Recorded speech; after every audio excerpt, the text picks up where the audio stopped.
Tension on deck. Hey, good evening, Ron. How you doing today? Doing well. And yourself?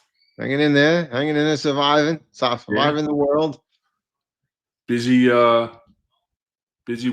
week. Crazy stuff happening, as we went on the air last week and everything else. So, but this week we're going to have a special guest with us. We're going to have retired Assistant Commissioner Kevin O'Connor is going to join us, tell us about his career. Interesting thing about Kevin is he began his career as a uniformed member of the service, worked his way up as a lieutenant, and found his niche in the department that became very useful, and was appointed to assistant commissioner. So I want to let's bring him on and introduce him to our guests. So everybody, let's welcome to the stage retired Assistant Commissioner Kevin O'Connor. Hey, Kevin, how are you? Hi, guys. How you doing? Hey, good, Kevin. How are you? Welcome, and thank you for joining us today. It's going to be a good conversation. It's, topical, and, a lot of things that you were dealing with when you left the job, still very topical. So why don't you introduce yourself to our audience and tell us a little bit about yourself, where you grew up, what made you want to come into the law enforcement field? So my name is Kevin O'Connor. I grew up in Middle Village, Queens. I was born in Brooklyn, but most of my childhood was in Middle Village, Queens. My dad was a police officer, retired at the 13th Precinct. I was fourth generation in the NYPD. My grandfather and my great-grandfather were both cops, dating back to 1913. So it was in the blood. I just didn't know it. So my father made me take the test in 1985, 86. And I was 16 years old. And he said, taking the test. I said, I don't want to be a cop. I was a decent student. I was good in math. So I had visions of being an architect or an engineer. Actually wound up going to Manhattan College as an engineering student. And took the test, put it on the back burner. I was too young to be a cop anyway. And next thing I know, I'm in my junior year and the market crashed. Not like it does now every other week. It was the crash in 1987. And I had a cousin that was a year ahead of me. She was one of only 6 women in the engineering field. And she had a 4.0 in Manhattan College. And she got one job offer out of 200 applications she put out. And I said, I'm in trouble. So I got the call again. I was 20 years old. I was 20 years, 4 months old when I got the call. And still too young. So I figured they weren't going to take me. And next thing I know, I'm in the January 88 class. And my father, being the typical 20-year veteran, said, something's up. The job doesn't do anything for anybody. So I said, what do you mean? He says, something's wrong. You're underage. You can't carry a gun till you're 21. So turns out they wound up putting me and 6 other people that graduated underage into Midtown South. And we were part of the mayor's Midtown enforcement for the first couple of months because they could use us for underage drinking operations. Yeah. So needless to say, I took full advantage of being that young. So but it was a great time to get on. Midtown South was a much different place than it is now. Granted, they were the busiest in the city. They were averaging somewhere between 65 and 70,000 complaints a year. Drugs were everywhere. Crack, the Deuce, 42nd Street. A couple of cops shot while I was a rookie there. So it was a much different place. Yeah. Did they let you carry when you came out of the academy? Were you able to? Yeah. Okay. We actually had a waiver. We had a written waiver from the state allowing us. Weren't allowed to drink legally, but we could carry it. So that's when my father goes, see, you just learned your first lesson. So he was right. Yeah, you can tell. You can tell when you got time on the job when there's no patch on that left sleeve. Yep. And a housing patch next to me. So Right. the kid with And his then arm go back on, to like, this. yeah, You even have transit patches in there. yep. Right? It was And before that the was transit when authority had their own academy. you didn't have a choice. You just went down to 346 Broadway, and they told you which department you were going into, and you just prayed that you got the city PD because it was a roll of the dice. So that's my dad. He was retired 2 years there. So, Oh, wow. and he said to me when I got on, he says, 2 things you got to do. You got to do more than 20, and you got to make boss. So that was the best advice I ever got. And I did. I was happy being a lieutenant, and I wound up staying for 35 years. So Wow. that's a different story. There you go. William McGrade saying hello. There he is. Yeah, this is our Midtown North team. We used to go out and pick up the prostitutes off of 11th Avenue, which were rampant. I mean, there'd be 100 to 150 girls out a night along 11th Avenue between 42nd and 46th Street. It was crazy, but it was nothing there. It was just factories. Now there's condominiums, high rises. Yeah. There were empty parking lots, and they used to run through the cars. But it's a wild place. Was that under, like, you were a pros unit, or you guys just did like a quality of life stuff where you just go around and pick them up? So I don't remember the name, but a state senator was driving through 11th Avenue one night, and a couple of the midnight guys stopped his car, and he sort of had the conversation that he was just seeing how bad things were. Right.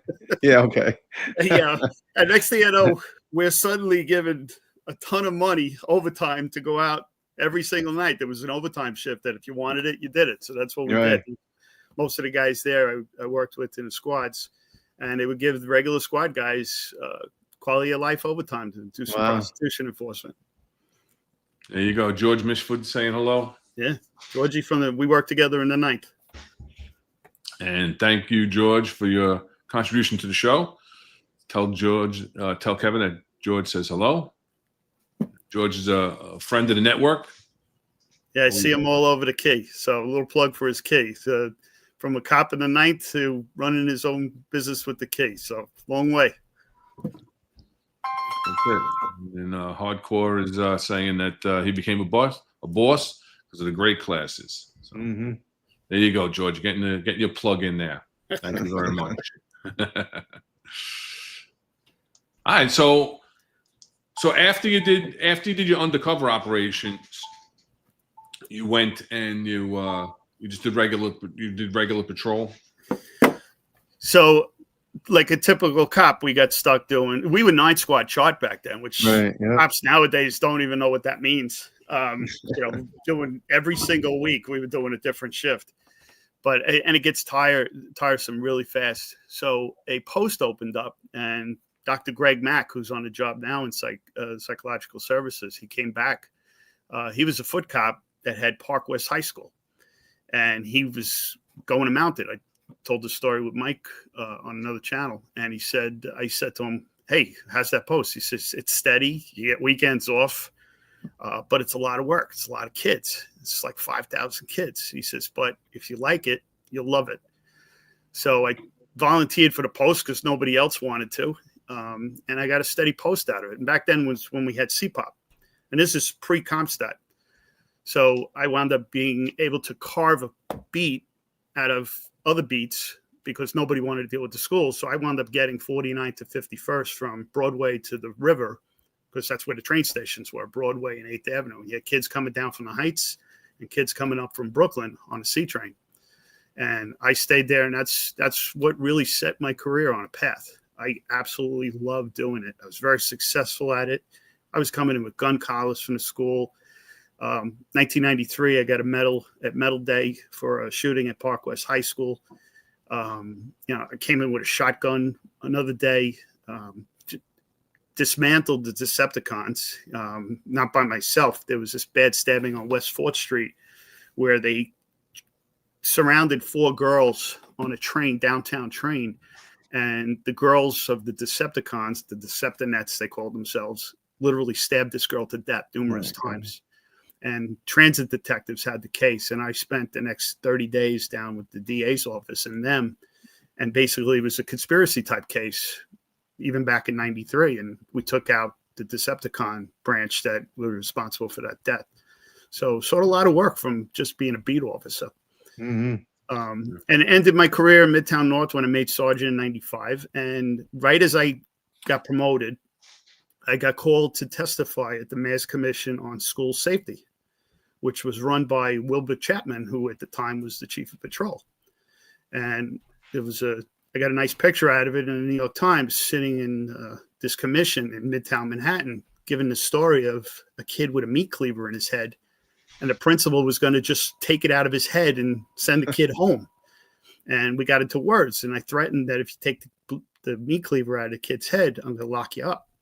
And we raced this kid to Bellevue. And the doctor said he would have been dead. It penetrated the membrane. Would have blown blood out. But that was the story I actually told at the commission. And that principal wound up getting fired within a week after that. But they were surprised at how bad the violence was.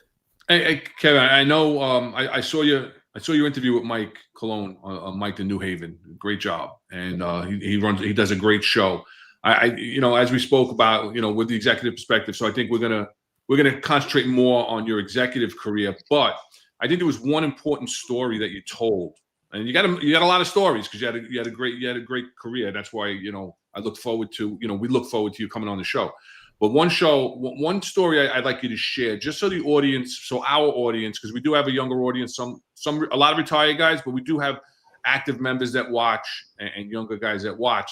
If you could tell the story about the time that you got involved in something and the community helped you out because of the way you had treated them in the past, and they came to rescue you. Oh, that was I was a really young rookie. In fact, next week will be the anniversary of my first gun collar. And worked the Port Authority. I had 40th to 42nd steady. Busy place. We did 6 to 2s pretty much steady. And I walked out of the Port Authority, pouring rain. And, the kids today don't understand how bad our equipment was back then. We had the old rubber raincoats with the corduroy collars. Radios had batteries that had to be taken out with using a quarter on the knob on the back. And we didn't have radio holders. You stuck it in a pocket of your duty jacket. So I walk out and there's a kid standing there with a girl next to him and his back is facing me.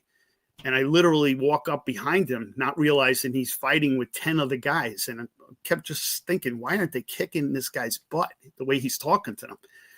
He's standing there with a gun in his hand, pointed right at them. Just instinctively, like an idiot, I reach out and I grab it. And I get it in my hand. He lets go. And like a typical rookie, I'm standing there going, oh, look what I got. And everybody's yelling, he went that way. So I'm in best shape of my life, 21 years old, and I chase him down on the side of the Port Authority. It's 40th Street between 8th and 9th Avenue. It was a desolate block. There was there's hotels there now, there's restaurants. There was nothing on that block. It was completely vacant, except for the parole office across the street. But at 6 o'clock, they shut down, and they had a parking lot next door. I catch this kid. I have it in my head. I'm NYPD. He's going to just do what I say. I grab him from behind, think he's going to roll over. I'm going to cuff him. No. Boom, right in the face. It hits me square in the nose. It's probably why it looks like this. And I'm in a fight for my life and didn't get the radio out yet. Finally, I get him pinned down on the ground and I get the radio out and I get an 85 over. And next thing I know, I'm hit in the back of the head with a 2x4. Oh, my God. It's his girlfriend. And like I told Mike, where does she get this piece of wood in the middle of Midtown Manhattan? Never saw it, never saw her again. And I'm now bleeding in the back of the head, rolling with him. And I look up and he's standing on his feet facing me. I don't know if he's coming back at me or what, but all of a sudden I hear the kid's in trouble.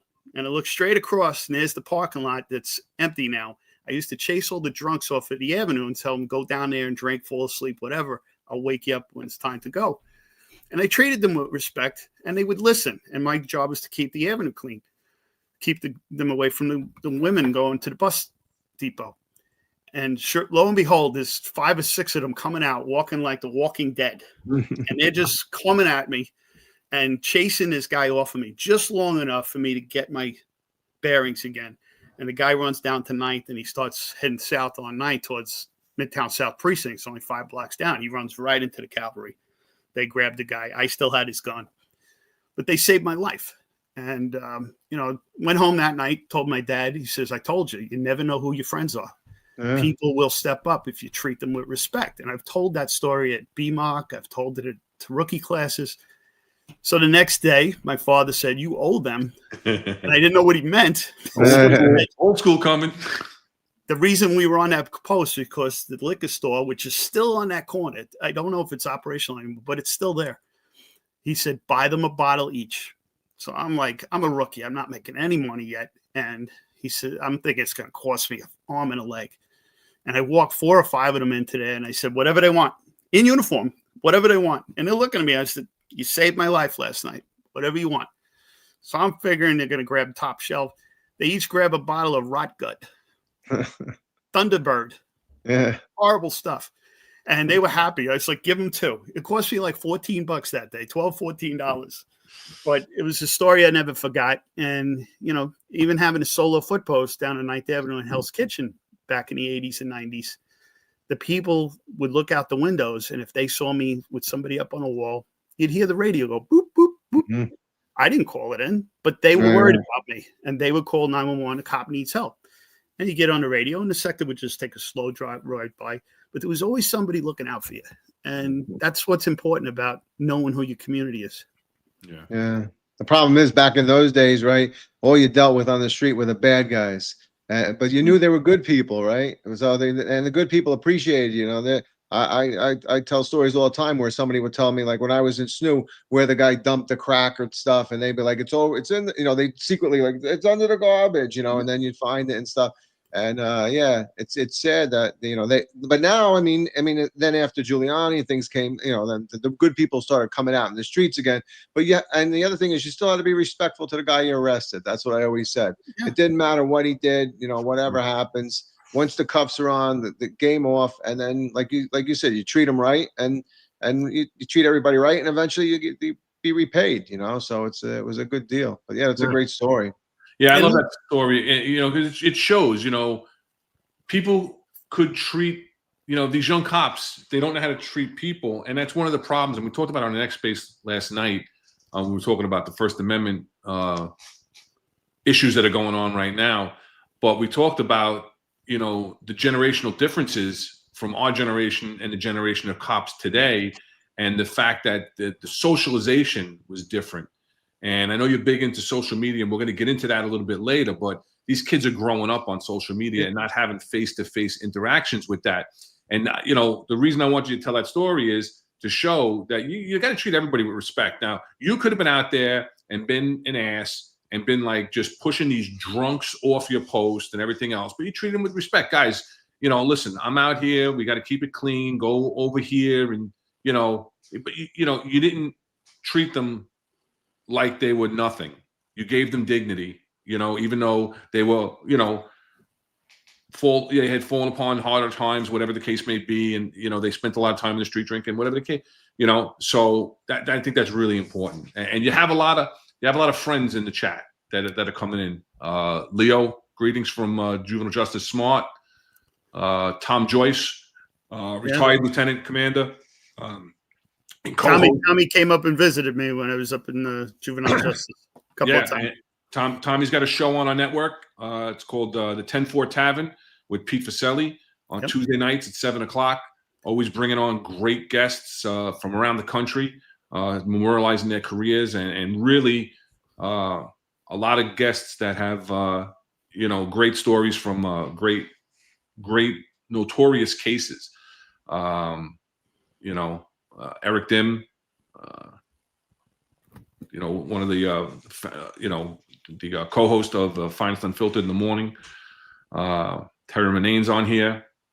So yeah, and then you're getting a lot of good stuff. Mike Furia, you're saying hello. A lot of friends. Yeah. So go ahead. So I'm sorry. Just just one thing I want to touch on what Rob said. About talking to people and leaving even the perp with a good taste in your mouth. One of the things, again, my dad being a mentor to me on not only as a dad but as a cop, he said, however you leave that perp is how he's going to treat the next cop. So he said, if you don't care about the perp, care about the next cop. Because if you treat him with respect, he won't be angry at the next uniform he runs into. There's only so much you can do, but it's a good train of thought when you're dealing with people. You don't make it personal, but you definitely want to leave that guy with a decent taste in his mouth that he's not taking it out on the next uniform he runs into. And that cop may have no idea what he's running into. So that was how I always dealt with them on the street. And it's another issue that we have with the job today about mentorship. I mean, you had your dad, but you also had senior cops, and that's something that we're missing today. So, that's why it's good, like Eric is saying, great conversation, memorializing your career. We tell some stories, we kind of laugh and joke sometimes about them, but they're serious stories, and they hold true. The meanings of them hold true today. We may have handled them a little bit different back in the 80s and 90s and early 2000s, but so go ahead. So I'm sorry.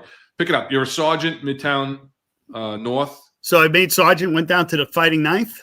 Loved Fighting it. Ninth. I'm sorry. Great place. Lower East Side was hopping back then. You're talking 95 to 98. The drugs were still rampant down there. I was a rookie in Manhattan, so we wound up going to Tompkins Square Park riots in the late 80s. Then now I'm a sergeant down there, and I ran a conditions team. After that team, I wound up going up to I got an offer because of my background with Park West High School. There's the conditions team. Sean Gordon, Elisa Anders retired as a captain. Georgie Krant was an ESU guy for many years. Yeah, I know him well. Good man. Good man. He was pretty much my steady driver. But I had a really good team. We did what they now call quality of life teams. We did the same thing. And, we did Tompkins Square Park with the drugs, with the drinking. We had prostitutes on 12th Street. Anything squad commander needed, had a situation, needed to debrief people, we'd go out and do enforcement and bring them in. We were like the cleanup squad when the SNU team would do an operation on 13th Street, 1st Avenue, which was then run by Jimmy Shea. He was the SNU sergeant, and he'd go get the buyers and the sellers, and we'd come in and pick up the stragglers. Mm-hmm. So it was all precinct based. That's what's different than today. The precinct was self-sufficient.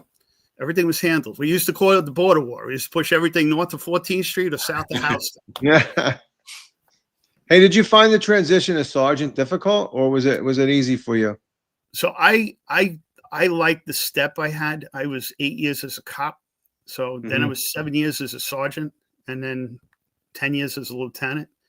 I'm just throwing numbers out. Well, maybe 8 years as a lieutenant. So I had enough time in each rank, but going from cop to sergeant, I found pretty easy. I was on patrol most of the time.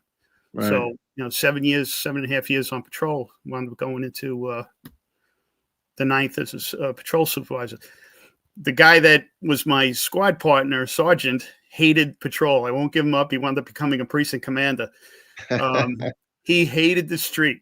And he was studying. He wound up retiring as an inspector. If I did the desk once in my first 6 to 8 months, it was a lot. I was always the patrol supervisor. All right. So as a sergeant, though, I'll bring it back up. So as a sergeant, you went from the 9th precinct to the Bronx Juvenile Crime Squad. How'd that come about? So my CO at the time in the 9th was Michael Weiss. Mike was my exo, tough boss, but let me tell you, the 9th was a great house. We had Scotty Cadiff was hit by a drunk driver, very tight house. And my first week in the command, Keith Prunty gets shot. Talk about being christened in a precinct really quick. Everybody was affected by that. And thank God Keith's still with us. And, but the house was very tight from the CO all the way down. And Mike knew me from Park West High School as the XO, and somebody, Tom O'Malley was a lieutenant that used to work for Mike. He ran the juvenile squad citywide, and he must have had a conversation. He was looking for a sergeant, and he says, I got one for you. Great with the gangs and the kids. So I got an interview, and I wound up getting the Bronx Juvenile Squad. Now, that's a transition going from Manhattan South to the Bronx. Hmm. And when I got up there, I was junior guy in the squad as the CO, the sergeant, and I had 5 or 6 19, 20-year veterans, and they were fantastic. And this is before social media, before paper. They could find anybody, and they did it the old school way. They'd go knock on doors. They'd talk to supers. They'd go to the post office, talk to the delivery guys. You ever see this kid? Do you know who this is? And we would grab kids on warrants from ages 14 up to 21. And we would get 700 to 800 warrants a year just in the Bronx. Wow. Physically, we'd probably apprehend about 400, and then 300 would wind up showing up in court because we left a card or showed up at the door, and they got scared, and they wound up coming in. But great group of people. That was where I was when 9/11 hit. Came out, we would enhance cases. We would basically the squad for juvenile arrests. Chris Morello, I just saw him get the police academy. I said something to him. He had a picture of him as a sergeant. I said, I remember that guy. He was one of my best customers up in the Bronx. His team would arrest juveniles, and we would go enhance them. But we would come in with extra pieces. One case that his guys came in with one day, they brought a girl in for a robbery. Her boyfriend held another kid down while she beat him with a belt. So they arrested the girl, and we needed to get the guy. We wound up tracking this kid all the way up to Taft High School one afternoon. His mother said, "Oh, he transferred schools." That we put off that we were truancy officers. We weren't. So the mother says, "Oh, he's in school. You can check." And we found out getting the new school was Taft. Not Taft, Kennedy High School up in the 50. So we get up there around 2:00 in the afternoon, and the kid is he's in school. The assistant principal was great. The principal hated the police, didn't want us in the building, didn't want nothing to do with us. We're looking for a robbery suspect. So the assistant principal gets the kid down, and as he's bringing the kid into the office, he sees us, knows we're cops right away. It's me and Detective Zuma Raymond, one of the best detectives I ever worked with. And all of a sudden, he's getting raised up, like really bad. So we grab him, pull him in onto the desk. I'm cuffing him. He's got a gun in the small of his back inside the high school. So we grab that, and he's trying to yell out the door, Akeem, Akeem. So I get him back in it, and I said, "Who's Akeem?" So he tells me the kid's last name. I said, "Has he got something too?" And he says, "Yeah." So there was a gang fight the day before, and that's why these guys came on. There's Bloods and Latin Kings. So now we got to scramble at dismissal time. It was one of the largest schools in the city of New York. We get a mobilization, and Wayne Bax was the borough executive that wound up showing up. Yep. And he says, "What do you got?" So they get everybody up on the avenue under the L, and we're scrambling, looking through the school. And the principal, his vest and his fancy suit, maybe 5'4". We get off the elevator. He's pointing at this kid in the face, looking up at him. "You should be in class. You shouldn't be here." We go, "Excuse me," move the principal out of the way, turn him around. He's got a sawed-off shotgun stuffed down his pants. Oh my God. He's wearing 2 pairs of pants, and the gun is tucked in between them, right down his thigh. So we wound up getting that gun right about 15 minutes before dismissal. But that's the kind of people I worked with in the juvenile squad. Oh, that's good. Good team. Yeah, and tons of warrants. Got a lot of kids back on track. You know, they don't have that now. And talk about juveniles. You know, we would get these. We were the bite. They would be the BARC probation and programs, and juvenile squad was the bite. We'd go grab these kids and get them back, and they would hold the kids. They popped a warrant, and we grabbed them. The judges would hold them for a couple of days until they had a hearing, and they'd set new parameters and keep these kids from causing more damage. And then from there, you got promoted to lieutenant. Then out of there. So out of there, I wound up 2002 hitting the 114 for a cup of coffee. Dave Barrera was the CO at the time. So good man. Yeah. Dave always would bring in the new bosses. He says, "Well, I need you on my day tour platoon." I said, "Okay." And he said, "You got any aspirations?" I said, "Of course I do." I said, "But the only one that I'm looking at right now is the lieutenant, Tommy O'Malley, had retired, is to be the CO of the juvenile crime squads if it comes up." And he says, "Okay, fair enough." So about 5 months later, it came up. And I get a call from Ray Ferrari, the CO of Fed, Kevin, we want you to take the squad, but you got to do the interview. So next thing you know, I'm going down for the interview. And that was where, you're trying to get back to the Bureau. I wound up getting shanghaied by IAB for 2 years. Mm. So, but it was a good run in IAB too. I mean, and of course the job at Infinite Wisdom I knew the schools and the youth really well. So they stuck me in group 53, which was school safety. So even on that end, I got stuck with the kids and the youth. Right. Now, where was that? At 315 Hudson Street you had to turn out of? Or? No, it was at Long Island City. It was right Long off of Island 21st Street. Yeah, Traffic was in there. A couple of OCCB units. I don't even know if they're still using that building. And then from there, I got a call. They needed some help in Manhattan North with youth again. Your time's up, and it was 2 years to the day. And next thing I know, I'm going to work for Ray Diaz and Michael Weiss up in Manhattan North. Wouldn't let me off the hook. I'm like, really? I got to go to west side of up in Manhattan all the way from now. Now I'm in Suffolk County. I had 6 kids. So every time I had kids, it kept moving east. So I wound up going Queens, Nassau, and now I'm in Suffolk County. But Jimmy Secreto was the chief of school safety at the time, and they were doing a lot of work with school safety. And they said, we need you to do something with these kids up here. They're out of control. And, Manhattan North, the Heights, Harlem, East Harlem. You see recent events in East Harlem still popping up. And that's where I found my niche. I had pretty much carte blanche to deal with the youth issues. Didn't matter what it was, whether it was the pools, the schools, the gangs, and started dealing with the crime. And, just brought a different mentality to how youth offices were operating in Manhattan North. A lot of them had offices and desks, and no, that's not where we're going. Your job is the dismissals with the kids, who the problem children are, and then the social media kicks in. And from when you were in Manhattan North, did you report to Diaz and Ovis, or did you report to Secreto? No, Diaz and Ovis. But Secreto, they didn't have school captains at the time. So I was the borough guy for school safety to work with. Was the other Kevin O'Connor up there at the same time? Yeah. A little confusing, right? It was mind-boggling confusing. I got up there in October of 2005, and Kevin was right down the hall, same floor. And the first parade we had was the Thanksgiving Day parade. And they go, Lieutenant O'Connor on the air? And I kept answering. And they're like, no, not you. So finally, I was told not to answer the radio on any detail. I was like, okay, no problem. But consummate professional, Kevin. He was fantastic. Loved Yeah, working. good man. But I got lucky doing that and got really good at understanding the gang world. And next thing you know, I'm listening to the kids and watching the arrests come in. And this is even before Facebook. The kids started using a site called Skonex, which was School Network. So I started playing with it.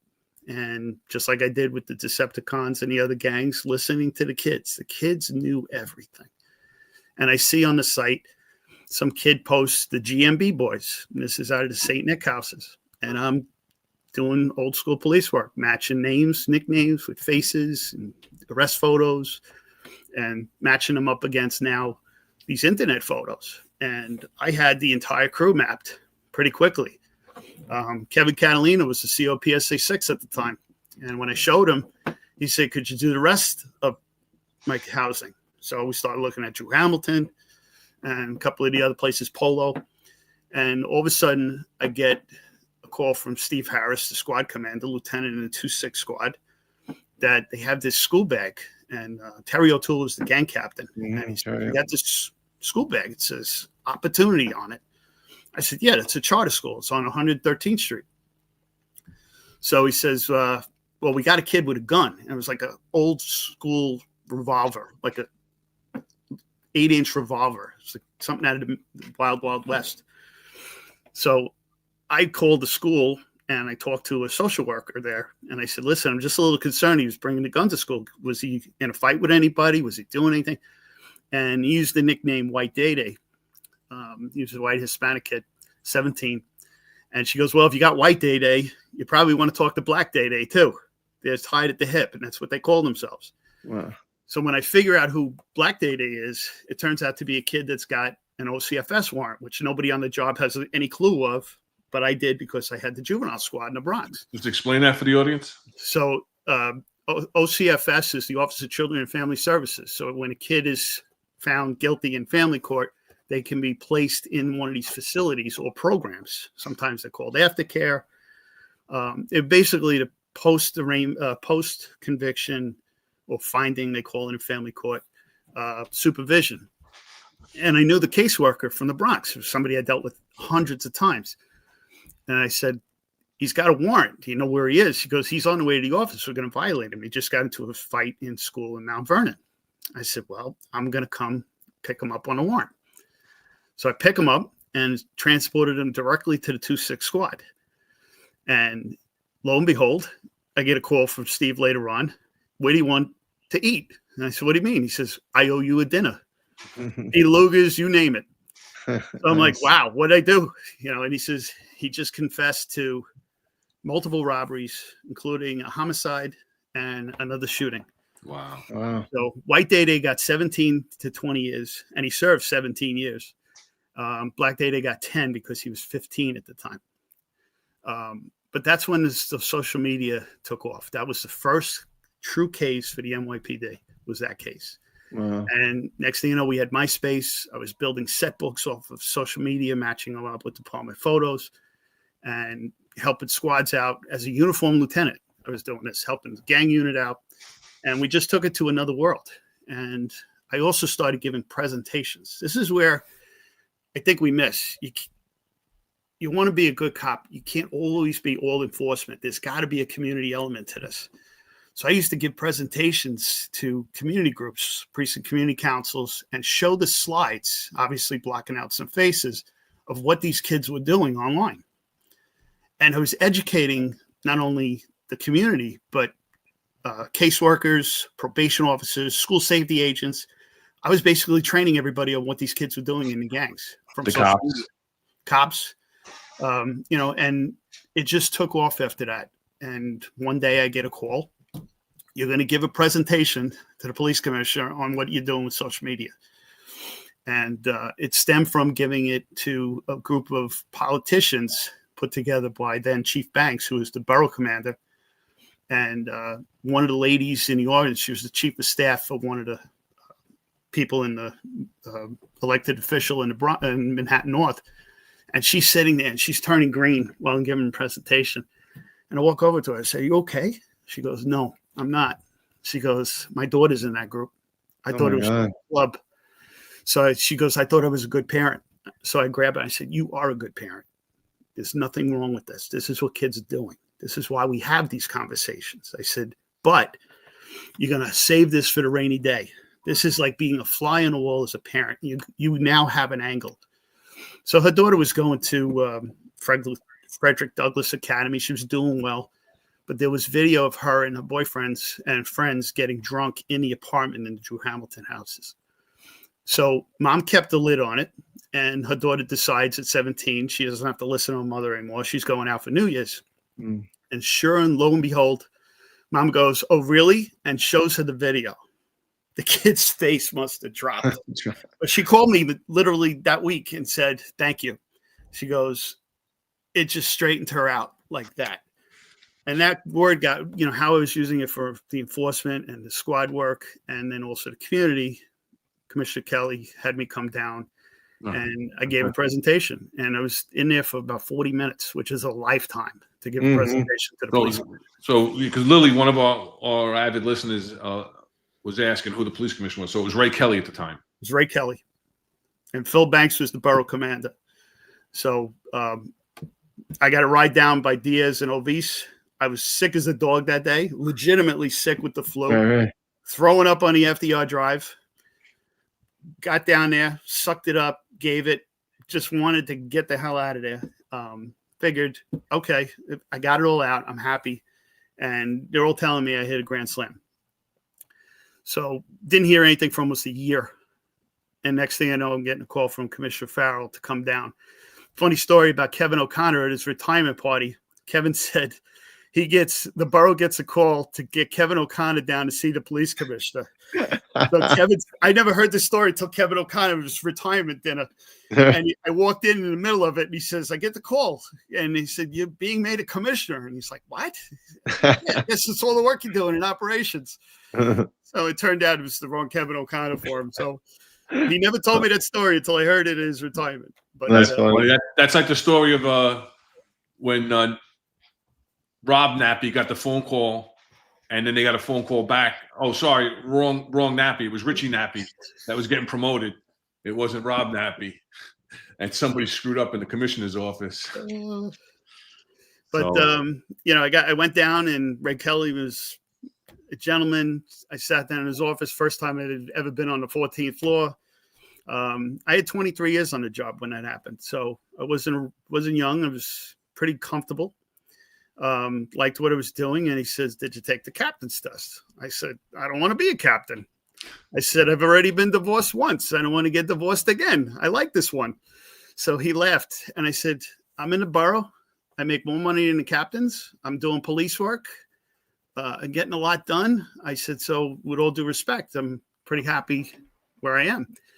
And his first question was, well, could you do this citywide? And I said, I already am.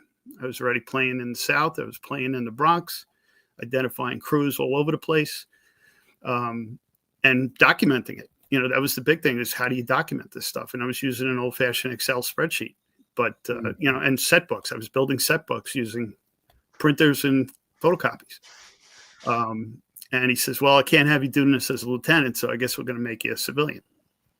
So at that point, you just don't say no. I didn't know what it meant, but... Yeah. So I think it's important to point out because of, and I don't want to get off track right now. Maybe we'll get off track a little later, but I think it's very important. And it was a good question by Lily of who the commissioner was, I wasn't even aware that it was Ray Kelly. So that says a lot in and of itself, because he wasn't an easy man to please. He had his finger on everything. I think he was a great leader. I think he ran a professional police department. And in today's police department, you see a lot of appointments, promotions that are through, what we say, nepotism and cronyism. People that don't belong in positions get positions because of who they know, not because of their accomplishments. And it's obviously not the case, and I just want to make sure that we point that out. And for those who aren't NYPD and haven't served through the various police commissioners and the many police commissioners since Ray Kelly, that the fact that you were identified and recognized by Ray Kelly and made an assistant commissioner by Ray Kelly was due to your hard work, your dedication, your diligence to what you were doing with the youth, and not because, you were his boy. Well, the funny thing is, it was true Ray Kelly too, because it took a year. He had his fingers on every promotion and decision in that department. Like you said, very professional, but he ran the show. And it took a year for me to even get any feedback. So it was his choice. It wasn't even a recommendation on somebody else. No. It was his choice, and it still took a year. So that's really that's interesting.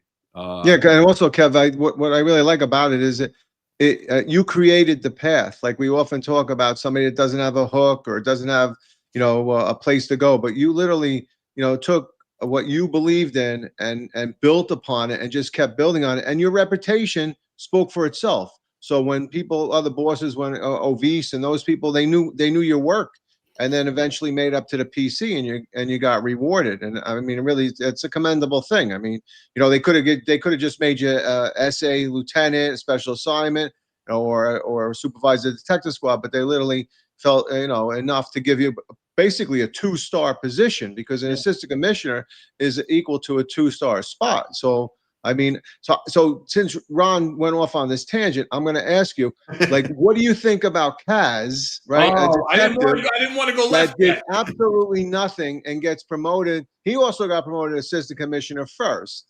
right?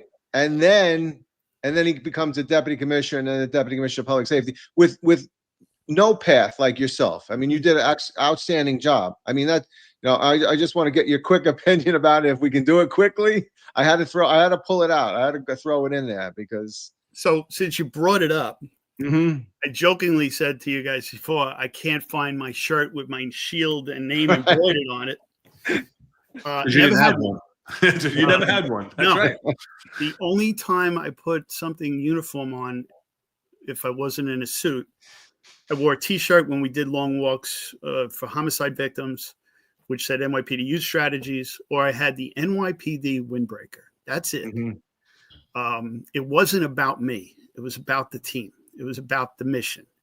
My SMART unit, the only IZOD I have has the SMART logo on it with all the social media emblems. There's no name on the shirt. That's the way we wanted it in the unit. We were one unit, one team, one mission. Everybody knew who you were, so there was no reason to advertise it. Yeah. Career path, if you get lucky enough to fall into a spot like that, you don't need to rub it in somebody's face every 5 minutes. Right. And that's where my grounding with my dad came in. My dad was a police officer. I'm very proud of that. It was a different time. There were only 2 tests in his entire career. One, he missed by a point in the early 70s. Then the layoffs happened. The second one, he was down in Texas taking care of his sister who died at age 33 with cancer. He had 2 shots to make sergeant. That's it. And it's just, it defeats the purpose of making someone an assistant commissioner. I had a hard time with all my experience at 23 and a half years of making the transition. Cop to sergeant was easy. Sergeant to lieutenant was easy. But going from lieutenant to an executive like that, suddenly you jump in a couple of ranks. It was a heavy lift. It was not easy. It took me a little while to get settled. But again, respect came back to. You don't burn bridges going up because someday somebody's going to be higher ranked than you after that. And I kept that in mind. I had 1 or 2 occurrences where it was button heads, but for the most part, always respectful of who I worked for and who worked for me on the executive level.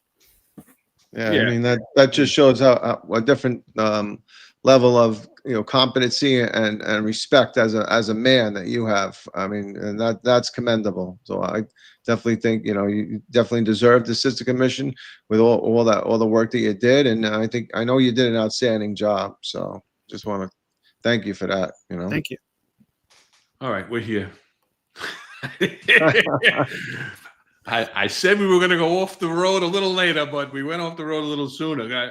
I want to let's get grounded into your transition, and we could talk a little bit more about some differences of way you handle things and everything else. But that is one of the main questions that we had. And QC Beast is saying that how was the reception of Kev's promotion? Because when a certain deputy mayor became assistant commissioner, it wasn't well received. Now, when you made assistant commissioner, it was one of the, if not the first time, a uniform member, non-executive, was made an assistant commissioner. Well, don't forget about Jack Maple. Jack went lieutenant to deputy commissioner. Right. So I said rare, not first. Yeah. But how were you received by other executives, because you went from a lieutenant, and what year was that? 2011. Right. So I remember this, and how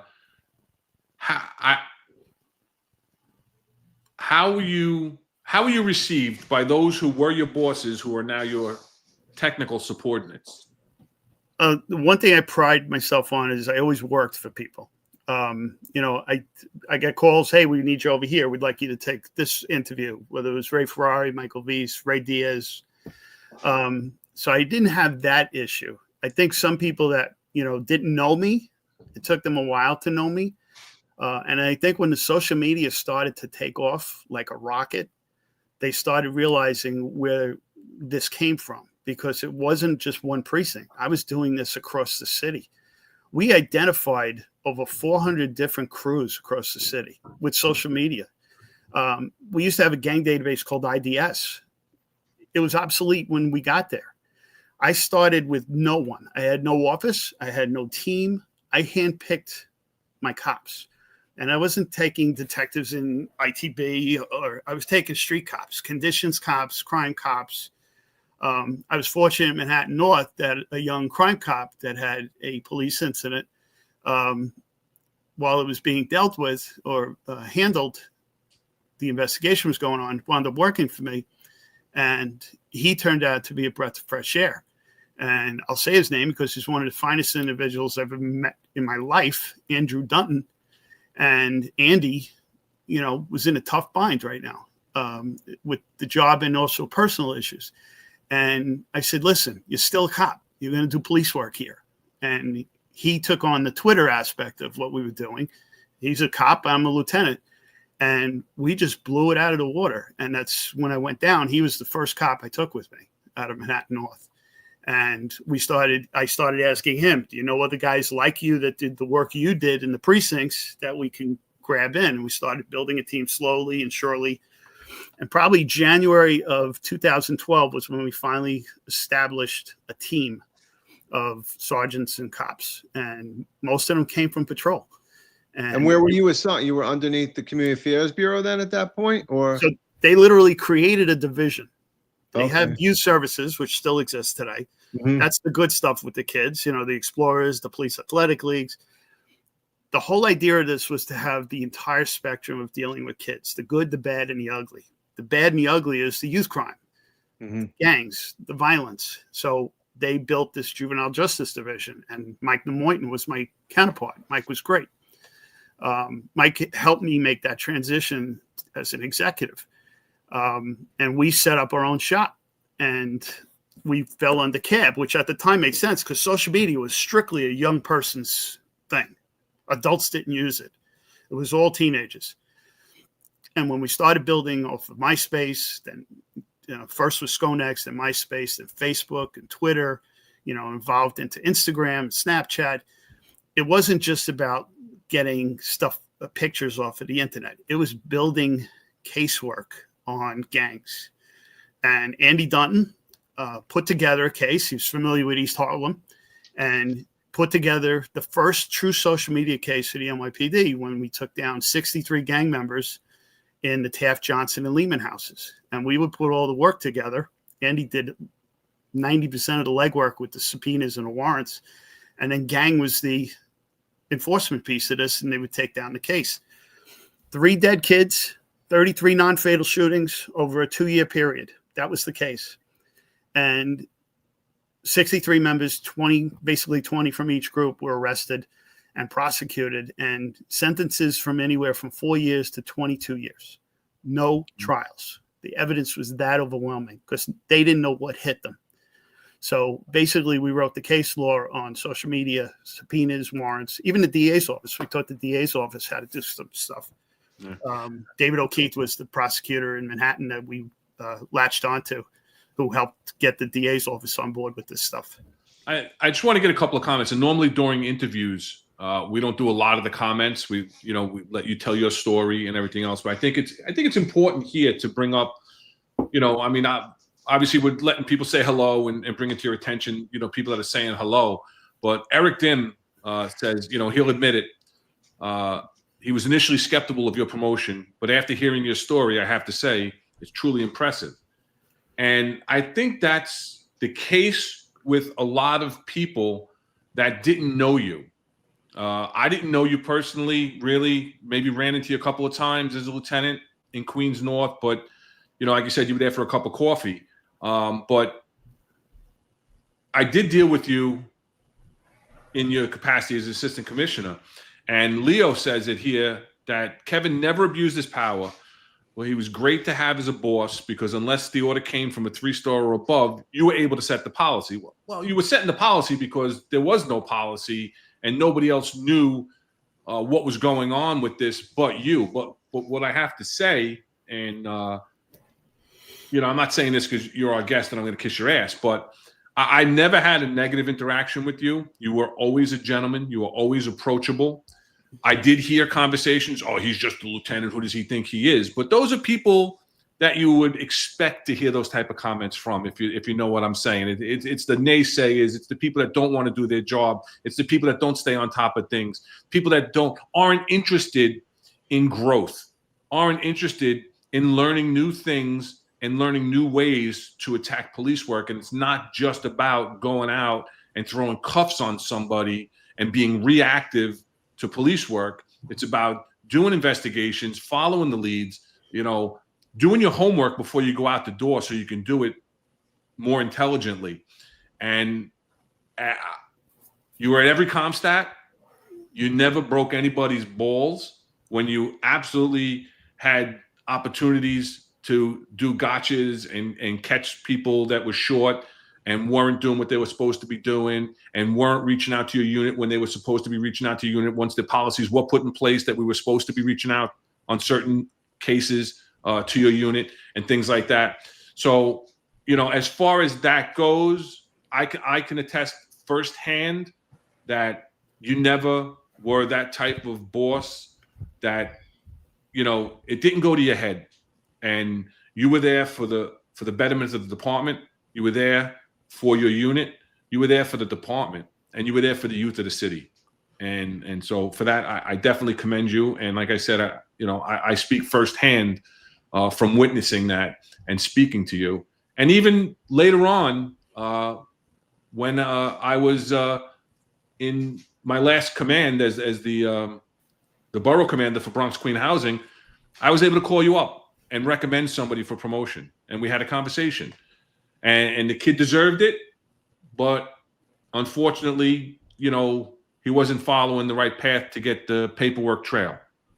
And we corrected that, and he wound up getting the promotion that he deserved because he was really good at what he was doing as a youth officer. When we put not the youth officer, what were they? Not the NCOs, the YCOs, right? The YCOs. So, for what that's worth, I appreciated the work that I was able to do with you. And like you said, and like people in the chat are saying, it didn't go to your head. You were a great boss. And I can attest that, you weren't a person that was going to transfer somebody for not calling attention when, as an assistant commissioner, we don't call attention to assistant commissioners. Nope. Guys used to do that, and I'd say that's not necessary. I appreciated it, but, it never bothered me if they didn't. But a couple of things that kept me grounded was, I talk about my dad being a police officer. I had generations on this job. My family's 5 generations in the department. I wanted to live up to the title I got and make sure that I had a product, which is how I was able to get squads to listen to what community affairs was telling them. It's not normal. Hey, you have to have a product. So we brought a product in. Look who's in the chat. There we go. But the other thing I used to tell kids is, the patch on the shoulder, it's been tarnished. That's a department. That's an agency. But I never wanted to embarrass my family name. I'll just give you a real quick story. When I got on, my dad had been retired 2 years and his shield was available. And I said, "Hey, Dad, I want to get your shield." And he looked at me and says, "No." Really? I said, "What?" He goes, "That's my number. Everybody in this family's had their own number. You make your number your number." And years later, I didn't understand right away, but I saw later on, he says, "Your name tag is from us. That number is yours and yours alone." And I took that in a good way later on in life because, I have 26 to 27 family members that have been on this job. Wow. And everybody's had the same white shield we all started with. And I look at that, and that's what kept me grounded that was how I started. So I never wanted to embarrass the name, and I wanted to live up to the expectations of the title I got. Yeah.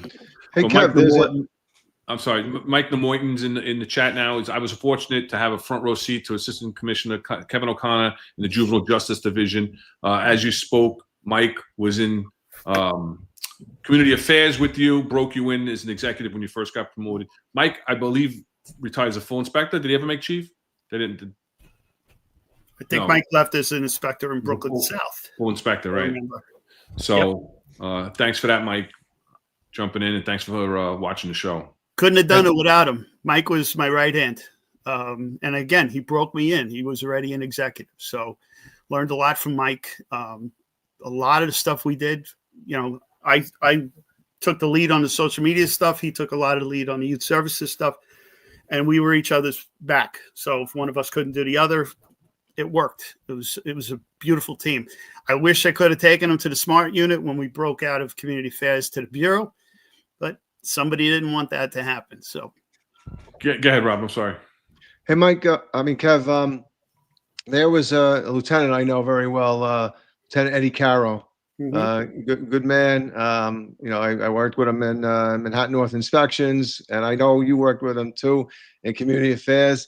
So, I just wanted to shout him out because I know, he had a lot of respect for you. And I know he actually went to bat for you one time. I don't know if he ever told you, but when Dave Colon was a 1-star in community affairs, and Dave tells Eddie, he goes, "Hey, who's this guy coming that's an assistant commissioner? Who's he think he is?" And he tells Eddie, "I'm going to tell him what to do. I'm going to tell him this. I'm going to tell him that." And Eddie goes, "Just at all due respect, Chief, he outranks you. He's a 2-star. You're a 1-star." So I'll just get your thoughts on that and how you got along with Dave Colon after he had to get schooled by Eddie Caro. Well, Eddie introduced me to you, Rob, at a scene in Manhattan North one day. It was a homicide somewhere in Manhattan North. I think we were in the 3-2, and that's when I met you through Eddie. But Dave and I came to a head at one day where he found out that, yes, a 2-star assistant commissioner did outrank a deputy inspector. But, and we dealt with each other when he had the 2-3. So I didn't think there was going to be an issue when we were there, but apparently he didn't like the logistics of the rank structure. But we made up peace. Did you? Yeah. A lot of dealings with Dave, but we made up peace. All right, we're just over an hour in. Let's hit that like, share, and subscribe button. Let's get the algorithm going. We got over 300 people watching the show right now. So let's hit that like, share, and subscribe. And thank you, Terry, for always pointing that out. We're right at that 1 hour mark. So let's get into the portion where the SMART unit does come about. You spoke about it. You mentioned it. So you're in the Community Affairs Bureau at the time, and you actually form the social media analysis and research team, and that's what you talked about when you were able to finally bring together through word of mouth. Because, like I've said on the show before, and like Rob alluded to before, you came into this position because of your skills and your abilities. And I quote something from Joe Fox where, on the job, it's not always who you know, it's who knows you that could get you advanced into this in the job, where you can advance in the job. So, if your job performance stands out, people get to know you, and that can help your career. And that's what, like you said, you didn't bring in somebody's buddy, you didn't bring in somebody's friend into this unit because it's a good gig, right? You probably had great overtime budget because of what you were doing and the success you had. Because I know I had a unit at one point, the Queens North Blast unit, and I had an unlimited budget when I was working cases on the burglaries. Unlimited. My guys could, if we were up on a call, we could come in with no authorization, come in and do what we had to do. So you brought the right people in, and as we say, put the right people on the right seats on the bus. So why don't you just walk us through a little bit right there, and then we'll talk about your move from the Community Affairs Bureau. So Juvenile Justice Division is how it started. We had the social media piece, and then we had the youth services piece. It grew leaps and bounds. We were getting calls from every squad in the city. We were getting calls from precinct commanders. And it started to not be a good fit in community affairs because we were doing investigative work. And these are all white shields. So some of the cases were leading to major convictions in gang work, in homicides. We helped the 110 squad. I remember one case in particular with the Cipriani chef that was murdered. We had private messaging going on between the perps and videos and everything else. And I'm like, my guys deserve the shield. So we fought and did it through channels and got endorsements and got it on investigative track. And we proved that they deserved this. But we were probably a victim of our own success when we were in community affairs. And to that point, overtime started going up. But I mean, how do you not help in homicide investigation when a squad is saying, we need you to find this stuff? And my guys were finding it. The success rates were ridiculous in finding information that was relative to a case. And you're dealing with 76 squads. And finally decided this has got to change, because at the time, the chief of community affairs was Joanne Jaffe. Didn't want to hear it, didn't want to discuss it, just had her mindset that this is the way things are. Didn't want to hear about the detective bureau's problems and patrol's problems. Wait a second. Joanne Jaffe wasn't open-minded about things and didn't want to hear somebody else's opinion? Yeah. Really? Yeah. And it didn't matter what success was coming out of it, even though she was sitting at the ComStat watching slide after slide being put up by the chief of department's office on social media. My guys were finding basically every ComStat, my guys had stuff up there. The operation, the chief of operations would put stuff up on just about every case to highlight what was being discussed by the squad commanders. And how did you put the pieces together? Didn't matter. So made a play. And at the time, Carlos Gomez was the chief of department. And I went up to him and I said, this is not going well. It's personality conflict. It's an operations conflict, a lot of issues. So Bobby Boyce was the chief of detectives and Dermot Shea had ComStat. So he had a conversation with all of the above and the decision was made. Boyce says, I don't know why you're not in the bureau already. And they put us into the criminal investigations division, and probably happened around 2017. And we were able to move over there and we expanded. We actually had offices in multiple boroughs because the work was getting so overwhelming with the number of cases. By the time I left there in 2020 on my own will. We probably had 5,000 investigative cases that we were involved in with our small unit, some way, somehow, whether robbery patterns, or homicides, or shootings, MOS involved. So it was a good move to get us out of there. Tried to take Mike Nemoyton, and she didn't let me take Mike. So Mike there, I left him stranded. Did that put your guys on a track for detective then? Because you were in the detective bureau? Well, we had applied for it, and it was right around the same time. It was disapproved, approved, disapproved, and then finally it was finally approved, especially after we were able to show the casework going on. It was, right. And the SMART unit was also the preliminary unit to the gun violence suppression division. Jimmy Essick was in Brooklyn North at the time, and we had shown him, and they were looking for doing something a little deeper with the guns. And Jimmy wound up starting the gun violence suppression division. And a couple of my guys, including Andy Dunton, were asked to go. And Jimmy asked me personally, just very respectful, he asked me, he didn't have to. And I said, Jimmy, of course. I said, I should be the training unit for any investigative unit that needs social media. I should be giving you the best of the best. So 3 or 4 of my guys wound up going to gun violence suppression division. And I wound up picking up a couple of new people. But that's a direct result of the work that SMART was doing, is they created a more investigative enforcement unit out of it. We kept doing what we were doing because we were needed by just about everybody. Just before we move away from community affairs, let's throw that one up. Yep. That's so in 2013, I believe, the job submitted us for the International Association of Chief of Police Award for Investigative Techniques, IACP. And we wound up getting first place. It was right after one of our major takedowns. And I think it's the only time that the NYPD has won first place in investigative techniques. very big honor. Mike and his wife and my wife, we went down to Philadelphia to receive the award. It was a proud moment for my team. And just for those who don't know, that is Mike, Inspector Mike Nemoitin, in the uniform with you. So shout out to you, Mike. Just wanted to get that up there before we moved on. So now you move on to, they change your title, Assistant Commissioner of Social Media Analytics, and you fell under the Detective Bureau at that point? Yep. That's when they changed the title to that, when the SMART unit started.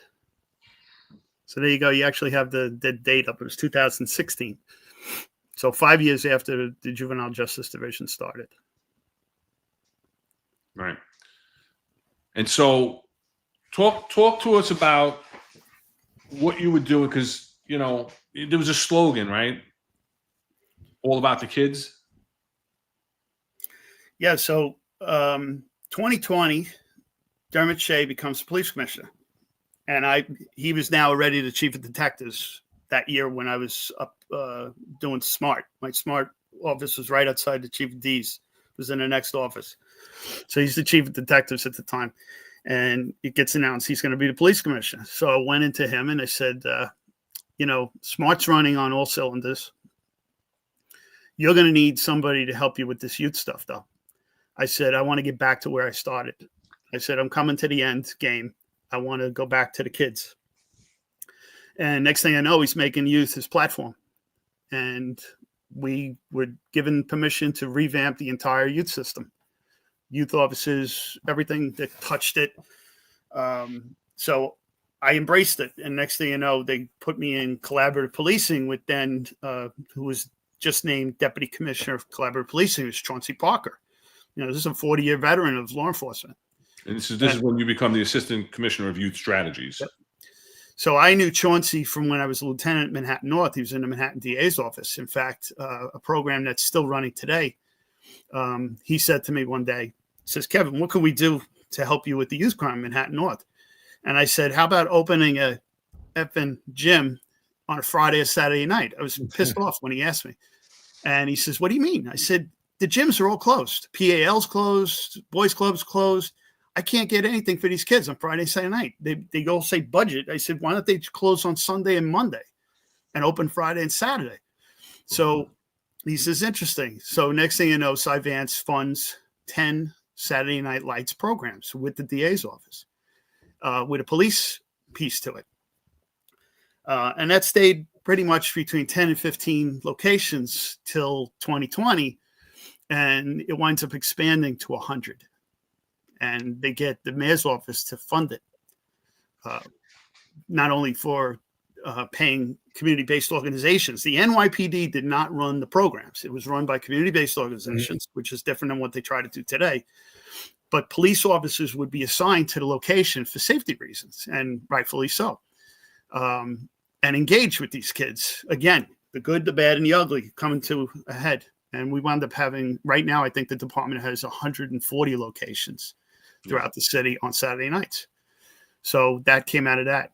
But I was given carte blanche to look at the whole process. I was looking at the tours. You know, I was thinking about it as a patrol boss again. And 85 to 90% of the job, the youth officers were doing 7 to 3s. Okay. I looked at the youth crime. Again, we were data driven. And most of the youth crime was between 2 and 8 p.m. So we did the whole patrol guide thing. We were able to fund the YCOs. You know, I was told, well, there's no manpower. Okay. So I had to come up with a way to fund this youth coordination officer program and make it part of the NCO program. You know, simple marriage. Change the title to an existing program. They had the NCO program going already. Put the YCOs under the NCO sergeants. But you know, when Bill Bratton came in, his number one book that he put out was about guns. Number 2 was youth back in 1993.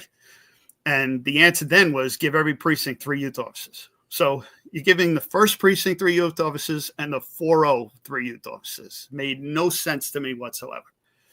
So when we did this, the allocation of personnel was based on a bunch of things: the youth population, the youth crime, numbers of schools, et cetera, et cetera. And we also put a housing component in it. So instead of just saying the 4.0 is going to get 5 YCOs, we gave the 4.0 5 YCOs, and we gave PSA 7 5 YCOs, because 7 covered multiple commands. And it was all based on population and crime. To fund that, I had to get rid of the School Safety Task Force, which was a complete waste of time. Nilda Hoffman was now the chief of community affairs, and she, defended it right away. But then when they looked into the numbers, there was no activity whatsoever. They were just security guards, and she already had 4,000 school safety agents to do that. So we took some personnel from there, and then we looked at the JRIP program, which I was against from day one. You're looking at robberies in 2 commands, basically. So a kid commits 3 felony assaults in apartment A, and the kid in apartment B does 1 robbery. He gets JRIP. Forget about the kid in A with 3 felonies. Complete backwards thinking. I said, we need something that's going to deal with all kids across the city uniformly and fairly. And that's when the YCO program came up. So we took the personnel assigned to them, gave housing back the personnel so they could fund their YCOs. And then we had the precincts funded by existing youth officers and the School Safety Task Force. Probably 80% of the youth officers did not become YCOs. They didn't want the tour changes. We had a mandate that they had to do 4 hours in the 3rd platoon.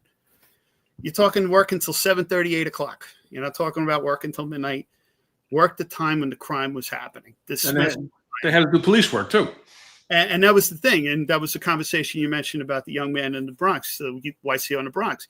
He was great on one piece, had nothing on the other. And that's when it got corrected.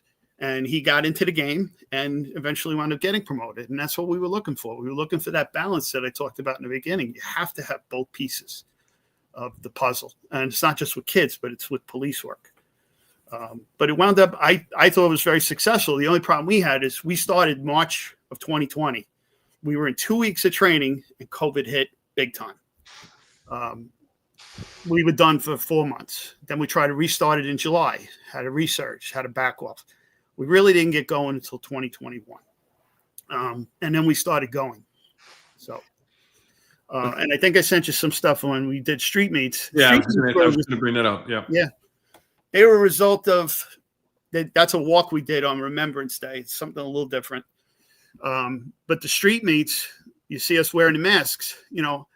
Crime doesn't stop just because there's a virus going around. Kids are still getting robbed. Kids are still getting hurt. So we started holding meetings in the locations on the street. And again, I didn't hold office meetings. I wanted to meet the YCOs in a certain number of commands.